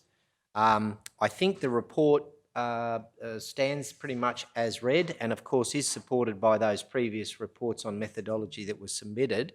So unless Kev's got anything immediately to add, perhaps back to you, Mayor, for any questions. Thank you, General Manager. Anything further, Manager? Thank you. Thank you, Mr. Mayor. Just the main focus there on the report is the proposed improvements essentially trialling a zonal system for within the region. So essentially we're splitting the region up into 14 areas, and we did flag this in the previous reports. And the intention is that we would focus in on those particular zones that we're doing, and under the intention of completing all of our prioritised and identified defects in those zones, in one zone, for example, prior to moving on to the next zone. And what the intent is the defects, whether they're needing to be done by the flowcon or the paveline, within that zone, the intent is to finish all of the defects. So that should encourage the two different machines to interact with a little bit more, I suppose, planning and not being as reactive as perhaps we are at the moment. We're intending to trial that once we complete our emergency type works. We had flagged that we were commencing back in November, but we were interrupted with our flood damage work. So certainly that's what we're planning on doing. Yeah, thank you, Manager. Thanks for this excellent report too. I think we'll get this one up for discussion. So the recommendation is that Council note this report. Do we have a mover? Councillor Jones, seconded Councillor Henson. Speakers? Councillor Duff? Thank you, Mr. Mayor. I'm really keen to see the two working in conjunction, because we've got the big and the small potholes. But my concern is with the zonal system is because we've only got this, is it the two machines, we've got one extra, 3 machines, but they're all going to be working in one zone, that by the time you get to, if you're talking 14 zones, by the time you get to zone number 14, there could be massive potholes, and we're working away doing maybe roads that seem like maybe not as significant, and then we're waiting and waiting and waiting until it finally gets to the next, to the number 14, and that could be that zone might have major roads that need for safety a higher priority. So how will you get around that issue? Thank you for the question. So we do have 2 paveline machines and one flowcon machine. They won't all be working in the same zone. So we'll essentially have the 2 paveline machines working 2 separate circuits. And the way I see it working is that the flowcon machine is essentially going to be between those 2 zonal areas. One of the things we looked at was what would it look like if we had the paveline and the flowcon machine physically going down the road together, completing one road and then moving on to the next. And there's some information in the report that looks at some of the disadvantages, particularly the inefficiencies with doing that. With the zonal area, it does give the flexibility of the flowcon machine and the paveline to complete defects within that area. Certainly with the flowcon machine, and then moving on over to the other paveline machine. But we do have fundamentally we do have 2 pavelines and one flowcon, but it's not intended that they're all in the same zone. You'd effectively have this sort of hybrid arrangement, wouldn't you, where you're considering the zones against the priority list and blending the two. I just wanted to point out too, because there has been a lot of community pressure on this issue that was raised probably, I think, by Councillor Henson going back at least six or 9 months ago, trying to do the small potholes with the large ones. And I just did want to point out for those listening that in the report it says that the scenario of using a flowcon and a pave line continuously following one another along each road or street as they undertake work was considered. Okay, now that was considered because the community is saying, well, why do we do the big potholes and not small potholes? And then we go away and leave the small potholes there for a couple of weeks before we come back to them. So that's why that was considered. The two machines correct different defects. And on each road or street, there will be different quantities or defects to be repaired. This means that one machine will be almost always complete program works on the road first and will essentially be stood down waiting for the other machine to complete their tasks before attending to the next road or street. This methodology is unproductive and not a satisfactory operation outcome. And thank you for highlighting that, because what we don't want to see is machines and staff sitting on the side of the road waiting for their mates to finish before they can move up to the next road. And if we were to adopt that, I would suggest that we would be jumping with the community, jumping out of the frying pan into the fire in terms of the complaints that we would then get. So thank you, Manager, for highlighting that. And I want the community to understand that we can't always have two machines working in conjunction, because there will be different types of potholes, different levels of work, different volumes of work on different roads. And that's why our staff have to coordinate it as best they can based on the nature of what they're dealing with. So I just wanted to highlight that. But Councillor Duff, sorry, I did digress there a bit, but are you comfortable with that response, that we're going to have that hierarchy consideration alongside the zones? Yes, as long as, yes, because that was my concern, is that we're just sticking into one zone and then you've got all these bigger issues in other areas. So yeah, as long as it's based around hierarchy, yes.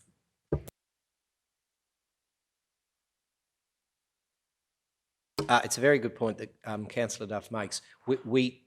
We still program our works. We still meet priority. We still do not respond to things below an intervention level, because that would be a change of service which would elevate our operational costs. So we will still balance that level of service. We'll still ensure that we meet intervention level. And of course, we will have some level of reactive maintenance.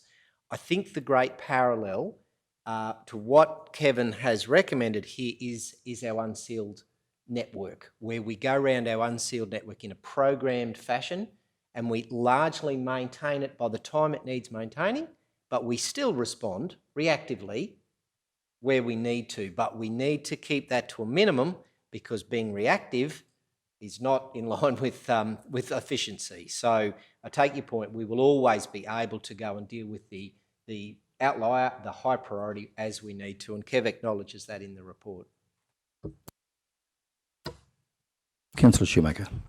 Yeah, it's a great report, and I certainly agree with the approach and appreciate the detail. I just wondered, more from my understanding, in areas like, I know in front of Swickers, for instance, on Kingroy Barker Creek Road, there are some really large potholes and obviously high trafficked area. And it almost sort of becomes a bit like honeycomb, like there's just so many potholes in a condensed area. And I know I've seen in other spots like Alfred Street where that's happened, and we've actually cut out the whole piece and replaced it. I just wondered, at what point do we kind of, and I know budget is always the tricky part here, but at what point do we kind of make that decision around those reactive works where we've been filling in a lot of potholes and they're just coming back, and it's clearly the fatigue in the pavement in that specific area that's a problem, water's either getting in or whatever. At what point does our team, do they do an assessment and say, you know, it's just not worth continuously filling these potholes, we need to fix this section? Or how does that kind of work progress? Am I making sense? Yep, and there are a number of sections, even on the Bunya Highway coming into Kingaroy, on the southern end, and that particular section near Ken Mills is far in excess of what we would typically do in a maintenance sense, and that would be a discussion that we would have with our Department of Main Roads colleagues about minor works, and that's not just simply pothole patching. That's a formal dig out, which is typically in excess of our RMPC. With the smaller Swickers, for example, that's probably a good example where the current practice is the pothole patching. It does need a step up in terms of the remediation work, I think, which is essentially a dig out. So, yeah, no, I agree. So do we then, so we've been patching those potholes, for instance, out the kind of spigots for a very long time. They keep reappearing. Does that then trigger something in our system to say it would make sense to submit this project for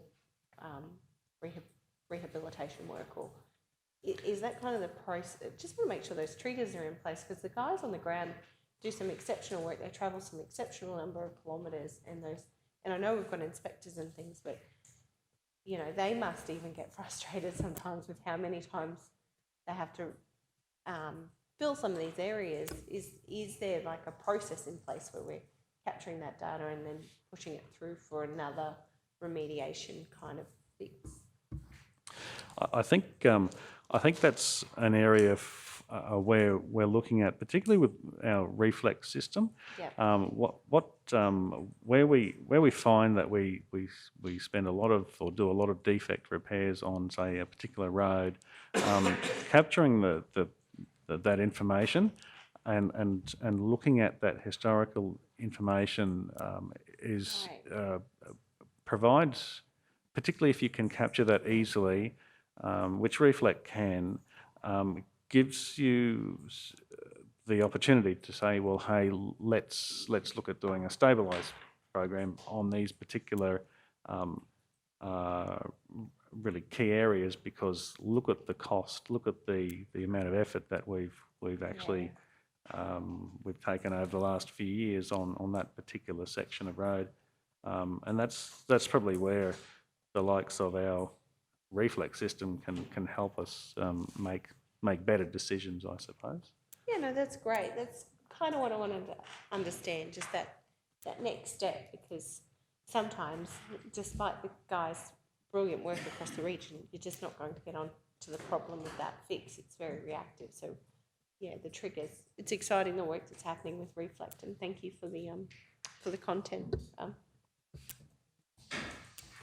Okay, thank you, Manager. Councillor Duff. Thank you, Mr. Mayor. It's my understanding that the reason why we have so many potholes is because we've got behind with our reseal program, and once it's kind of like painting, leaving it too late to paint your house, and you get all of the flaking. Is that the case? Because we're behind with our reseal program, we're getting more and more potholes, and if we reseal those roads, we would be probably having less of those issues. Is that correct? It's probably important to recognise that it's not only a symptom of resealing. There are many reasons why we end up with potholes. There may be underlying issues relating to the actual pavement itself, but certainly there are a number of sections of road that we're currently dealing with where it does have an aged surface, an aged seal, and resealing those sections would go a long way to addressing those pothole issues. But it's not the sole issue with just an old seal. Okay, thank you, Manager. Yeah, Councillor Jones. Yeah, thanks, Mr. Mayor. That paragraph you read out before, that's been put out into the community since about 2018, since we started all this process. But Councillor Duff and yourself made a very good suggestion that we'll buy a couple of new flow cons and pavers and all that, and we'll fix the problem. That's the way to fix it. That's the easy solution. Spend the money, $1 million a truck, and away we go. And I just want to highlight the comment around we're behind on the reseal. Now, correct me if I'm wrong, but the previous council put in place a process that we agreed to address the dirt roads, or unsealed roads, and work our way through and get to a point where we were going to cross over onto reseals. Now, are we a long way behind in reseal programs, or where do we sit with that whole process that we put in place back in about 2018, 19, and the crossover and all that sort of stuff, and what we thought the infrastructure team thought was a safe time to come across, and that the reseal program was sufficient enough to come in as we're speaking. It's starting to take place now. Is that? Yeah. Yep. Exactly right. So the issues in previous years were the unsealed network, and we've focused in terms of expenditure in the order of $3, $4, $5, $6 million into the unsealed network per annum, with almost a holding strategy with the sealed network, and this is the first year that we've switched over, I suppose, with the focus on the sealed road network. So you'll see the unsealed budget is essentially a little bit under $3 million, and a lot more in the sealed space.